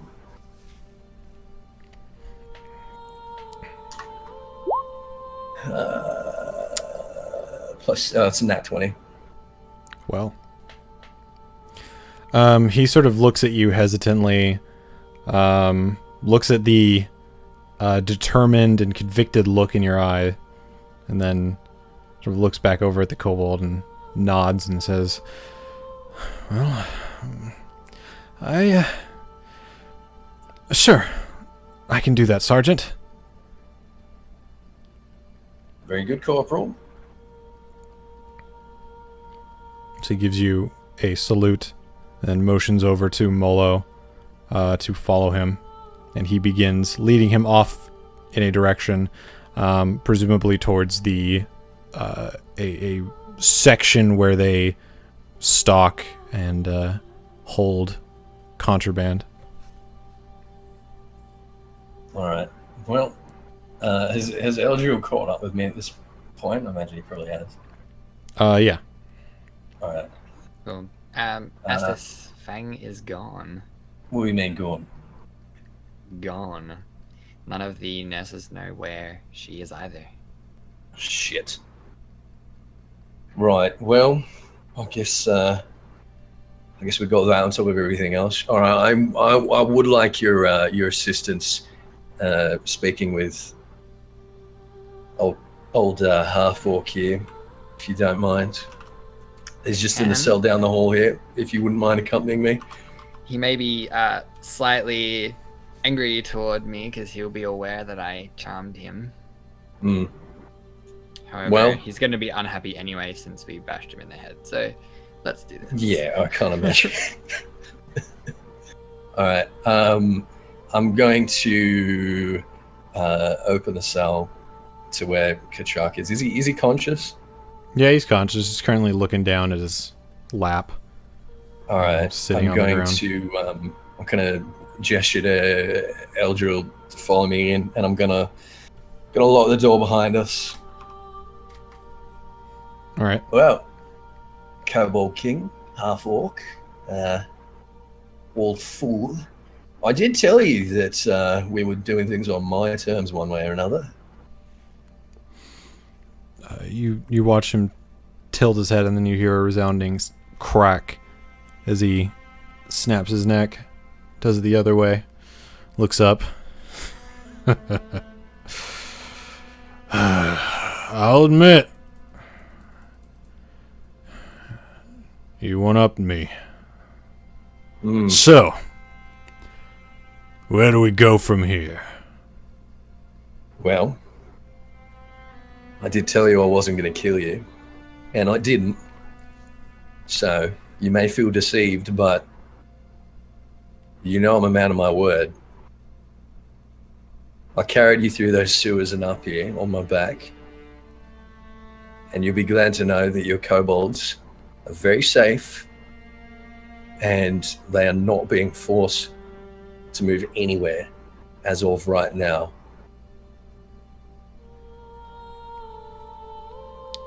Make a persuasion check.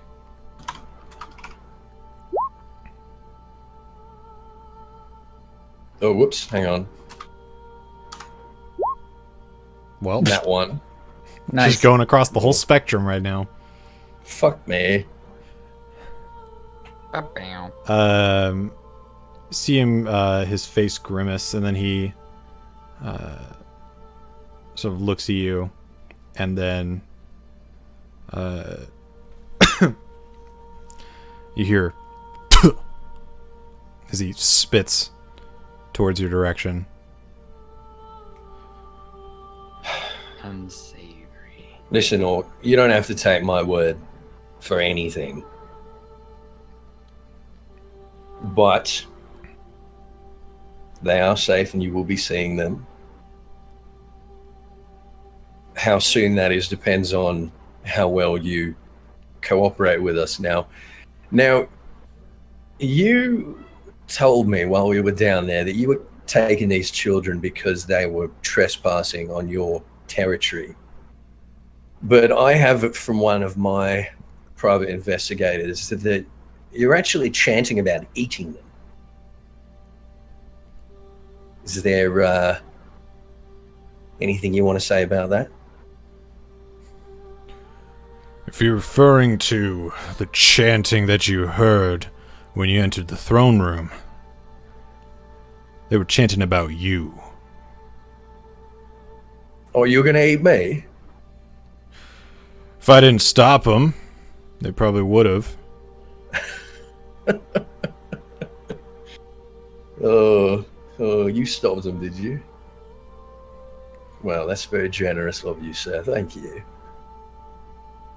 What about Goldilocks here? You took him from the surface, your kobolds, did you not? It might have. What, did you find him amongst them? I found him with some of your kobolds, yeah. For what? Me. For what purpose?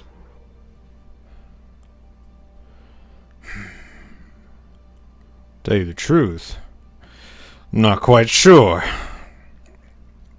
I didn't give any orders to kidnap elves.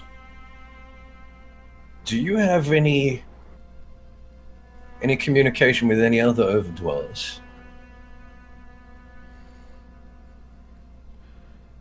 I've been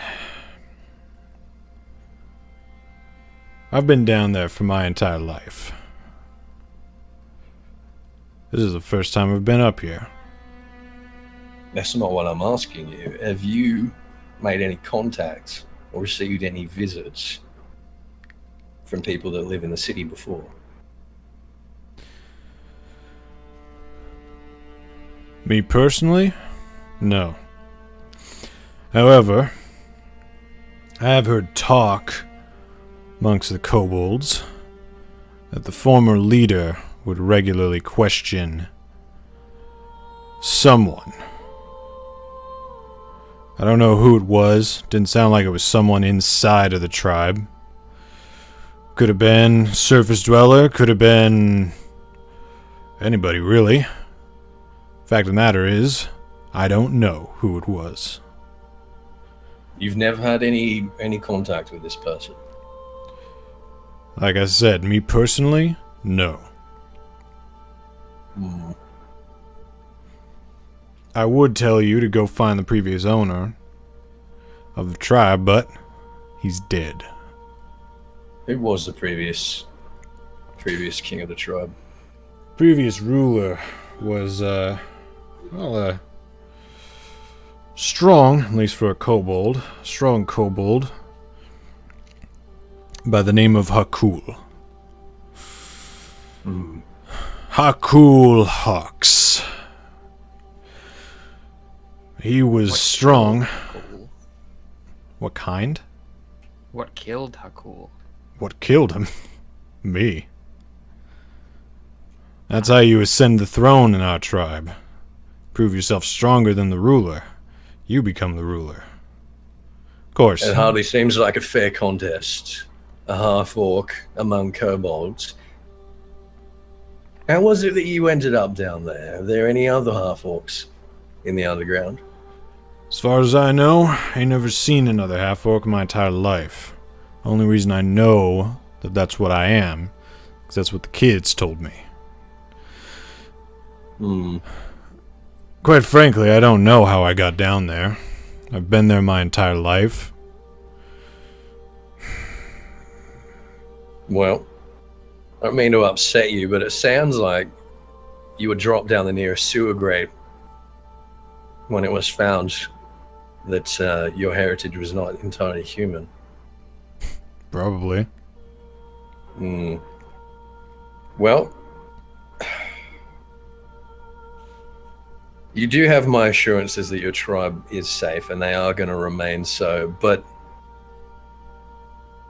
I need you to tell me, we've been finding a lot of strange trinkets down there in the sewers, one of which we know is stolen, others we're not so sure about. Do any of the kobolds have any kind of relationships, any kind of trade with the overdwellers?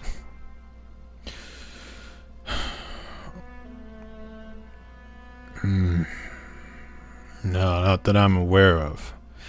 You see, I only took over recently. A couple months ago. Still was learning the ins and outs of every aspect of the tribe. Look, basic orders that I was handing out to them was get up there, steal supplies so that we can expand, keep building, you know, see those platforms inside the throne room that some of them were standing on, stuff like that. We wanted to push out, make ourselves more discreet. If we kept skirting the edge of the sewer line, we'd only be endangering our lives every day. Well, raiding the city is hardly discretion now, is it? Sometimes you gotta take a risk if you want a big payoff. Well, you'll be glad to know that your tinkerer Molo has agreed to represent your people, and it's going to work towards a more legitimate means of getting you the supplies that you need. For now, you are going to be facing some repercussions for kidnapping these children, for planning to eat them, or eat me, or eat whatever it is you're planning on eating down there. But there's really nothing that you can tell me.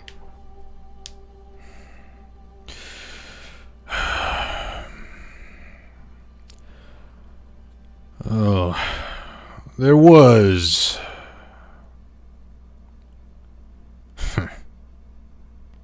There was what? There's one thing I always wondered about the tribe. One person amongst their ranks. Say, sorcerer of sorts. One of them kobolds. Kobold sorcerer. One of them kobolds somehow had the ability to access the arcane. He was hiding something from me. Never did find out what. Quite frankly, if I'm here, I don't see a way of getting back. Doesn't really matter to me what happens to him now.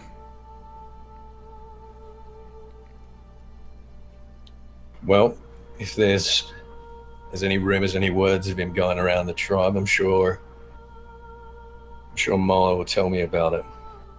I think for now, you best be sitting tight here. I'll make sure that you're fed. I'll make sure that you're taken well care of. But I think the Colonel's going to have to decide what to do with you. One last question. Do you know if perhaps Molo had any interactions with your previous leader? Molo. He was that one that you had tied up around your back, right? Yeah, the one that I hit you with.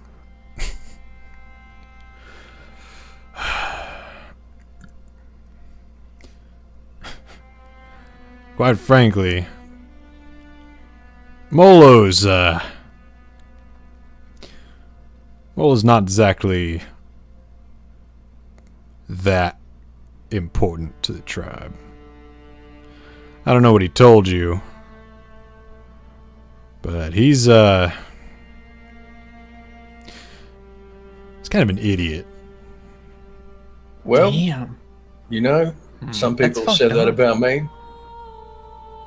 Some people said that about me. And the thing about people underestimating you is, well, they tend to lower their guard. I think Muller's going to be just fine. I think if there's anything to find down there, he's going to find it. I wish him luck. All right, well, Kachuk, Half-Orc, thank you for your cooperation. I'm sure we'll be seeing each other again very soon. Of course, Sergeant. Farewell. Can I have Fang go back with the intention of visiting Molo? Yeah, after your meal. Again? Sure, after your meal. All right. How late would you say you ate? If you left at about 6. Fang's a slow eater, so I want to say like 2 hours. Damn. That's real slow. That is slow. That's Yeah. really fucking slow. She takes her time. She likes to. What kind of meal did you get? Got a Like a nice meal? Like a really nice meal? No, she just goes places. She doesn't know the area too well. Just this specific area. So the nearest place, like someplace real nearby that probably wouldn't do. All right, you're probably looking. This is sort of like a middle class district. It's crowded, but it's middle. All right.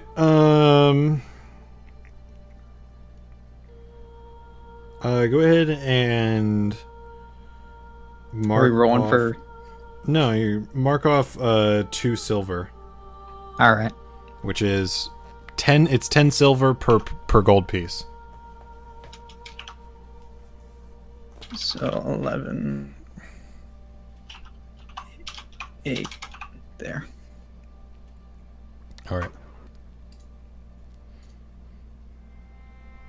So you head back. Around the time that you get back, you do see someone leaving headquarters, sort of towards your right, and they sort of walk off into the darkened alleyways. It looks like a watchman, and you step back through the doors. Mm-hmm. Do I need to show some ID?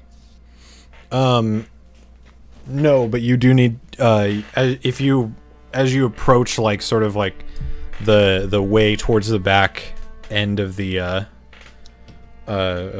headquarters, a couple people stop you. One of them, however, does say like, "Wait, I recognize her. Wasn't she with Petrum a little while ago?" I'm like, was she? I don't know. I was like, yeah, I do. What do you want?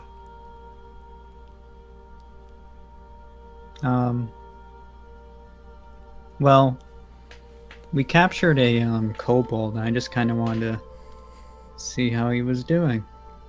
I met him. A couple of them like look at each other, and one of them says, "All right, come with me. I'll lead you to where Petrum is." Okay. And they escort you back towards the prison, where you see Astus closing the cell to Kashak's prison. Mm-hmm. And locking it. Eldril standing sort of behind him, a couple feet back. Oh. Good timing. Hey. Scaly, where the hell have you been? Well, we were down the sewers for a while, so I woke up And I decided I was very hungry, so I just went and got a meal. It's good to see you are well. Thanks. You might want to leave a note with somebody next time. Yeah, I don't do notes. Sorry. Right, well, Kachak hasn't been able to tell us anything particularly useful, other than that there is some sort of arcane wielding kobold or kobold faction down in the sewers there, which seems very interesting to me. Oh, shit. Molo needs to know about this. Alright, I need you all to follow me down to the contraband storage room, see if we can catch that bloody kobold before he gets back into the sewers. To let him go? Oh, in a manner of speaking. He's on a leash, don't worry. If you say so. Alright. You start making your way in a hurry through the hallways of the watch headquarters, and you come up on the contraband room and enter, and you see Corporal Clay currently kneeling in front of Molo, who is now adorned with a halfling-sized sort of kind of like thrown together watch uniform with one of the fake badges on his little chest. And he's standing in front of the corporal looking really proud. Oh, Lord. Acting Constable Molo, a word?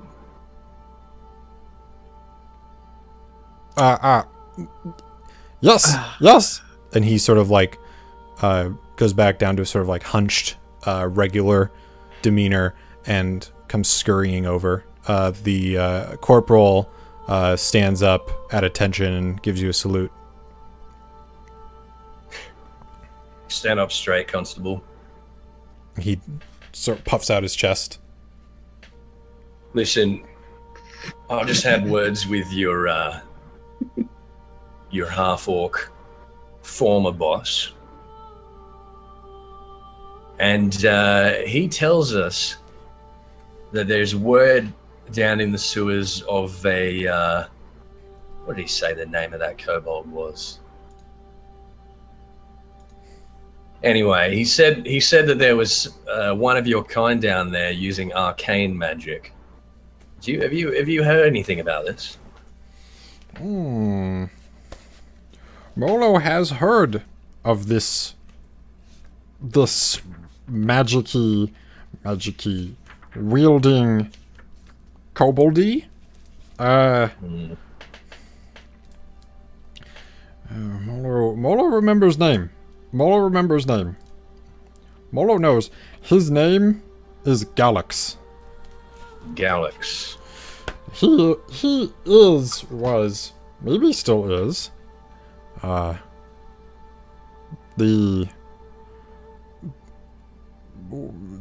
person who talks to the clan leader and tells him things that are helpful and good. So he's a kind of advisor, is he? Molo does not know what that means. Is he close with Kachak? Molo doesn't think so. Galax never took interest in Kachak. Listen, Molo, I want you to head back down there, and I want you to specifically find out absolutely everything you can about this Galax, his recent movements, his contacts, any relationship he might have with any overdwellers. Be quiet, be as subtle as you can. Are you capable of that? Do you know what subtlety is, Molo? No. Great. Right. Subtlety is, well, how do I explain this? Subtlety is trying to make as little noise as possible and as little much of a spectacle as possible. Just trying to make sure he doesn't know what you're up to. Oh. Don't be stupid, Molo. Okay. Right. Well, you have your first assignment, acting constable, and once you've found out everything that you can, I'd like you to report back to the corporal here. And word will get to me as soon as possible. But I really do need to know everything about this arcane user that you can get me. And there'll be more shinies in it for you, Marlo. We understand that? Yes. Good. All right. Dismissed, Constable. Molo sort of does his best to. I'm sorry. He does his best to imitate the salute that the corporal gave you, and then the corporal sort of walks past you and tells Molo to follow him, and they both begin walking out towards an exit. The corporal sort of taking it upon himself, as you notice, like he doesn't make his way, he doesn't turn towards the main entrance. He sort of makes his way off to a side or back exit. All right, well, that's that lead taken care of, I suppose. So, what did you do to him?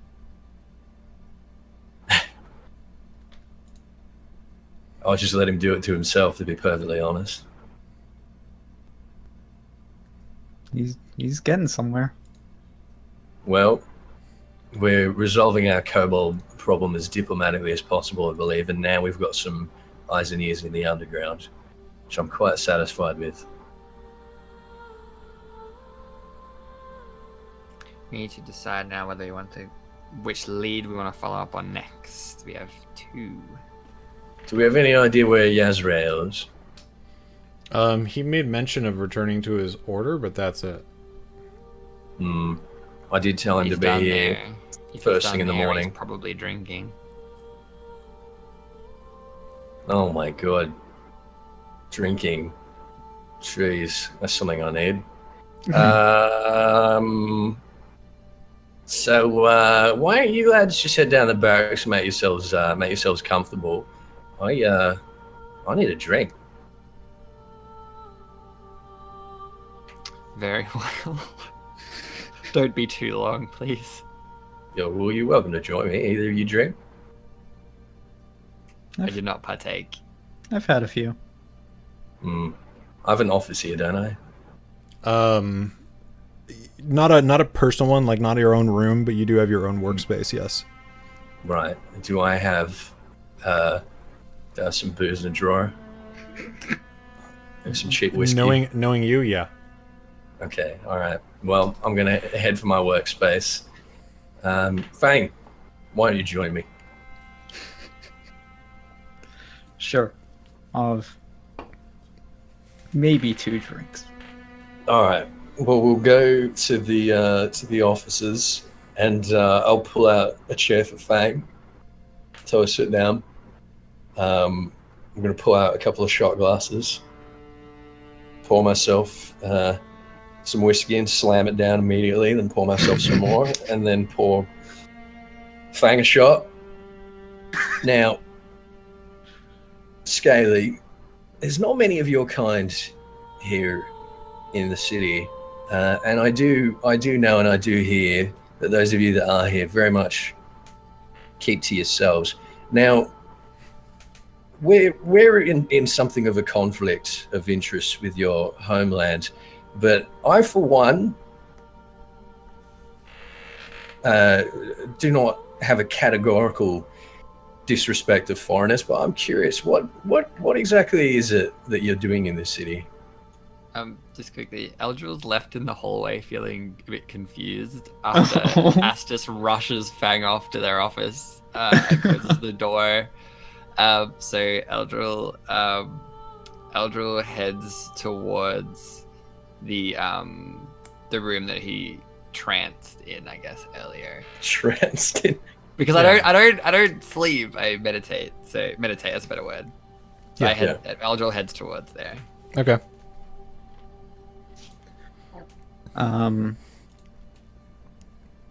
Well, Fang takes a sip of the drink provided to her. And, basically, I have a couple reasons for being here, but some are things I don't wish to mention.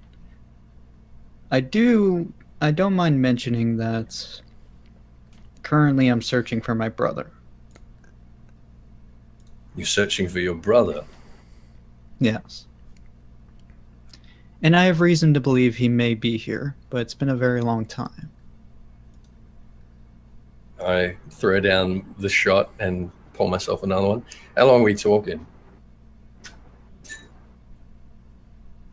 Do you need help 50 with that? years. Do you need help I have to with open up my notes. Believe it's Why been did he- about like 50, 40. Why did he come to the city? that? Yeah, about 50 years. You got it. Yeah. Well, he didn't really come here with intentions of coming here. It was more like he was taken. Oh. You mean like a prisoner, a slave? Yes. Hmm. Though I don't know much more than that. It was quite a long time ago.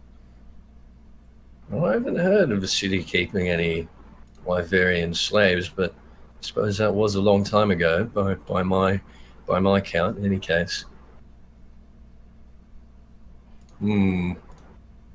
What about the other Wyverians in the city? Have they been noticing anything strange recently? Well, I'm not so sure recently. I know most of them don't hold the Empire to be very, to a high standing. They don't very much like them. There's Well, Hmm. you'll notice that there's a big difference between an empire and its peoples, and there's a big difference between the kinds like the old colonel that play very much by the letter of the law, and then there's the standard folk like myself who really are interested in what's good and right and proper. So I've always suspected that the Wyverians, on that note, are not exactly always good and right and proper. If there was anything going on with the Wyverians, with the recent strange happenings in the city, you'd tell me, wouldn't you?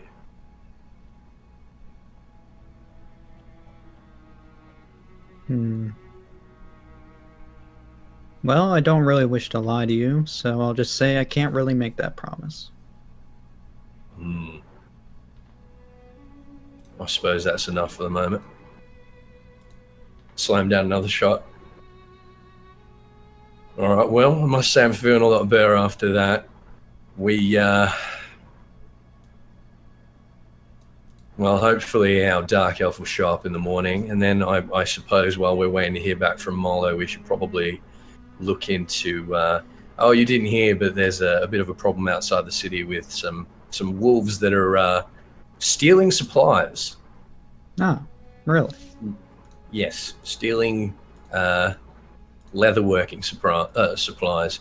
So if you're happy with your contract and its details, then I think we'd better look into that upon the morrow. Well, But for now, yeah, that seems fine. all right, can good. Well, for now, I think we better head back to the barracks and try to get a decent night's rest. Alright, that sounds good. Thanks for the drink. Oh, anytime. I'm gonna finish mine. Glug, You glug, finish your glug. one. Yeah, I had one. I Alright. said two, but I was feeling a little my head was still hurting from the bam. So Drink your pain away. All right, and we head back to the barracks. All right, you head back and hunker down. I do want to ask this. Yazz, do you get shwasted? wasted. I would say like 75% in the bag, you know? Okay. Not like passing out, vomiting drunk, but like... Mentally, you're just not drinking all there. alone. Yeah, no, what the fuck, man? I'm with Karagri. You're coming back to the order, and Karagri's got you slung over her shoulder, like she's got your arm over her shoulder, trying to help you keep balance. Sounds legit. And she just says, "Man, fuck, you're such a fucking lightweight."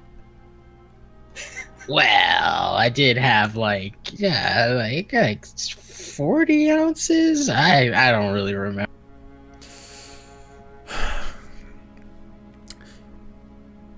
You had 6 drinks and 2 shots. That's like 40. Sure. Well, are we are we close? She stops suddenly. You stop suddenly. It's kind of a like weird experience. What the fuck is stopping? All right, and you just stop. Oh man, that felt bad. Oh, she shouldn't do that anymore. Then she says, "Yeah, we're here." Like, what are you gonna do for the rest of the night? You're not gonna go out again, right? I haven't decided yet, but I gotta be up pretty early in the morning, so I don't know. I think I'll probably go to bed. Probably a good idea. Yeah. Look, I'll help you get to a bed. Nah, I'll be fine. I'll be fine.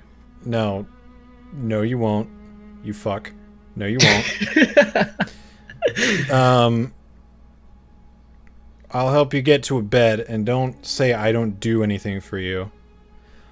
Nah, man, we're good. We're tight. Don't ever say that to me again. I am not from the South Side, all right? Wow, Look. come on, dude. Oh my god, these coastal elves. All right, look. She starts dragging you towards the door, and as she approaches like the edge of the cottage, you feel something hit you. Not hard, not like a big like weapon attack hits you or something, but you're shoved and you hit the ground. And that fucking hurt, man. Oh, What the fuck was that? and you sort of roll over and look, and you see looking down at you, currently covered in crimson, axe drawn, also dripping blood, the form of Father Ash just staring over you. You see bright yellow, almost glowing eyes, the sign of a blood hunter who has imbibed the hunter's bane. And he sort of looks over you. Poppy, what's your problem? That's fucking Christ. Karagri just jumps down and grabs you and starts picking you up, and she says, "Sorry about that, Ash. You have fucking Ash the shitty-" Bloody? She like holds you up again, and he just sort of looks at you. Ugh. Continues walking and walks into the order's household.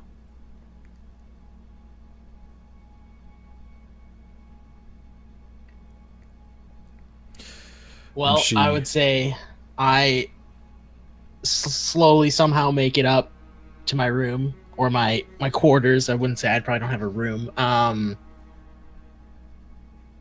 And contemplate going back out again, but before I realize I'm slowly passing out in my bed. All right. All right. You guys all fall asleep at varying times under varying degrees of influence. And man, that's a really good. That's a, huh? I've only got 10 hit points. Can I use a hit die? Oh, you know, when you take, we're taking a long rest. You guys are going to take a long rest, which means you get all your resources back, all your health restores, half of your total hit points or hit dice come back. So you'll get 1 hit dice back. And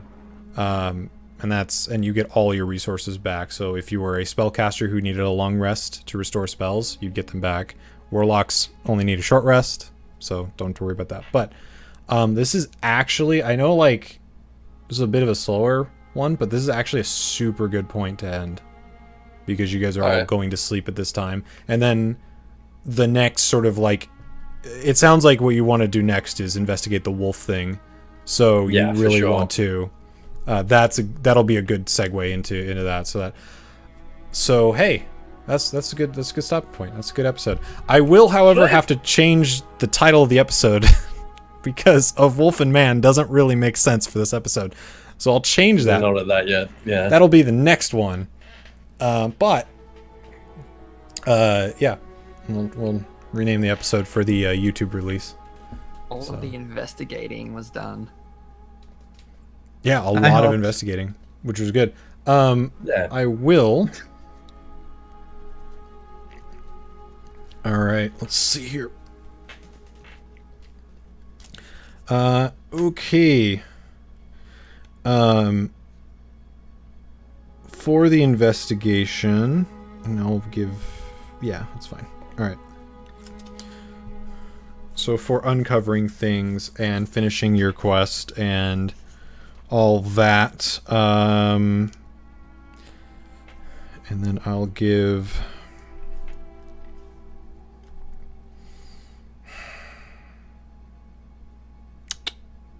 Yeah, that's a good spread. All right, so Astis and Eldruil both gain 100 experience points. Nice.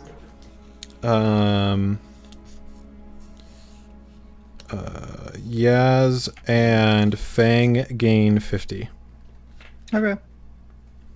Cool. Gee. All right. So no level ups yet, but it's working. It's getting there. So yeah, that's it. Thanks for coming out, everybody. I hope you had fun. A little bit more role. It was a role play intensive episode.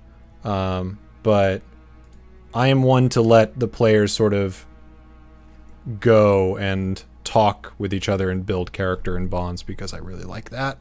And my local group doesn't do that enough. Oh. They really don't. I wish they would.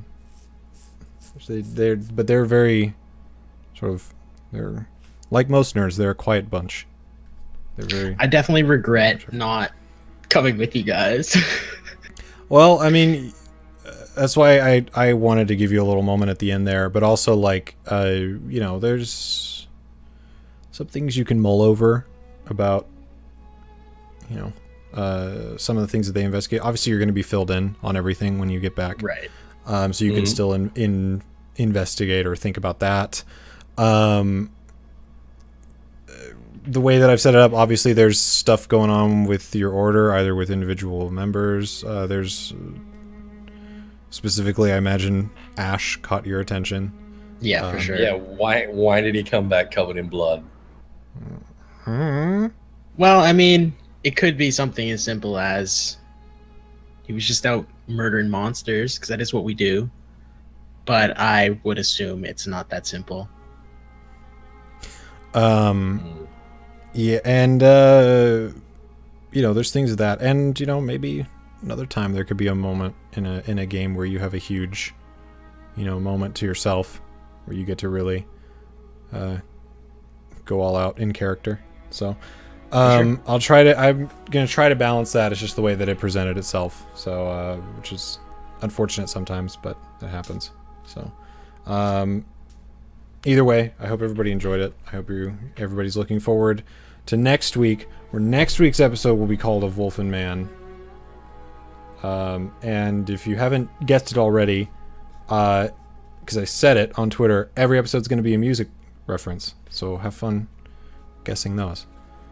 Anyway, we're going to end off. We're going to end off with some things, some call outs for support. That's not what I wanted to click. There we go. We're going to end with some things to call out for support. Hey, if you want to support me and what I do and help me, do this more often, and even maybe one day get into be a player in some one-shots or short campaigns, you can support me on Patreon and subscribe and do all that other stuff with Twitter and that crap. You're already here, so the links are all down below. You already have access to it. Go. Creed, where are you at? What do people need to do to help you? You can find me at youtube.com/Nakatalili. Really great Let's Plays. Doing Paper Mario right now. Awesome. Great stuff. You're also a really bad paladin. God, yeah, you're right. But yeah, I'm doing Tales of Creed, by the way. I'm doing Berseria, and it's a lot of fun. And I also have a Patreon if you want to help me out. It's all cool. There we go. Done. All right. Ethys. Hi everyone. I'm Ethys. If you don't know me, I feel like most of the people in here probably do. Yeah. I'm on the YubTubs, youtube.com/EthysAsher. I do a lot of Final Fantasy XIV story and lore stuff. It's been a little bit slow at the moment, but we'll be picking back up very soon. I'm also on Twitch, twitch.tv/EthysAsher. If you want to check that out, I am pushing for partnership at the moment. Hopefully submitting an application in the next couple of weeks. So if you can show up and rep for that, that would be really, really great. And you can follow me on Twitter at EthysFFXIV. Yeah. Hey. Thanks. I should have said drama alert. God damn it. Ah, shit. Can never do anything right. I should have fucked up. Yazz. I am on Twitch fairly regularly, probably like 5 or 6 times a week at twitch.tv/YazzPot. 2 Z's, 2 T's. There you go. And same thing on Twitter. There you go. All right. Harry. What about you? Harry? Yeah, you fucking. I'm not gonna. I didn't end off there. No, you were I totally said ending it. up. You were fucking. Bye. You were fucking right. Bye. Should I have words too? I said there we go. And then what about you, Harry? Yeah, Harry. Go. Well, yeah. For those of you who don't know, my name is Harry. Or Escape for Options. You can find me streaming every night at twitch.tv/Escape for Options. You can also find me on Twitter at twitter.com/EFOS Gaming. And if you're interested, I've also just recently set up a Discord server, so you can find that through my Twitch account. We're all hanging out in there talking Final Fantasy XIV and other stuff. So yeah. All right. Cool. Cool stuff. All right, guys. Thanks for coming out. We'll Thanks see for watching. everybody next week with episode 4. I hope everybody's enjoying it. There's some things are cropping up now. Oh, man, investigation's starting to bring up some weird questions. I'm gonna be we'll dying learn in the more. snow, so Maybe won't we'll see learn me more next next week. week. Yeah, Creed's gonna die. That's Okay. just how it is. I live, you can live. I No, I'm lived, dead. bitch. I'm dying. You're dying. I'm dying. You're dying. What? Please don't die. No. Everyone's dying. We're all dying. Bye. Bye. Bye.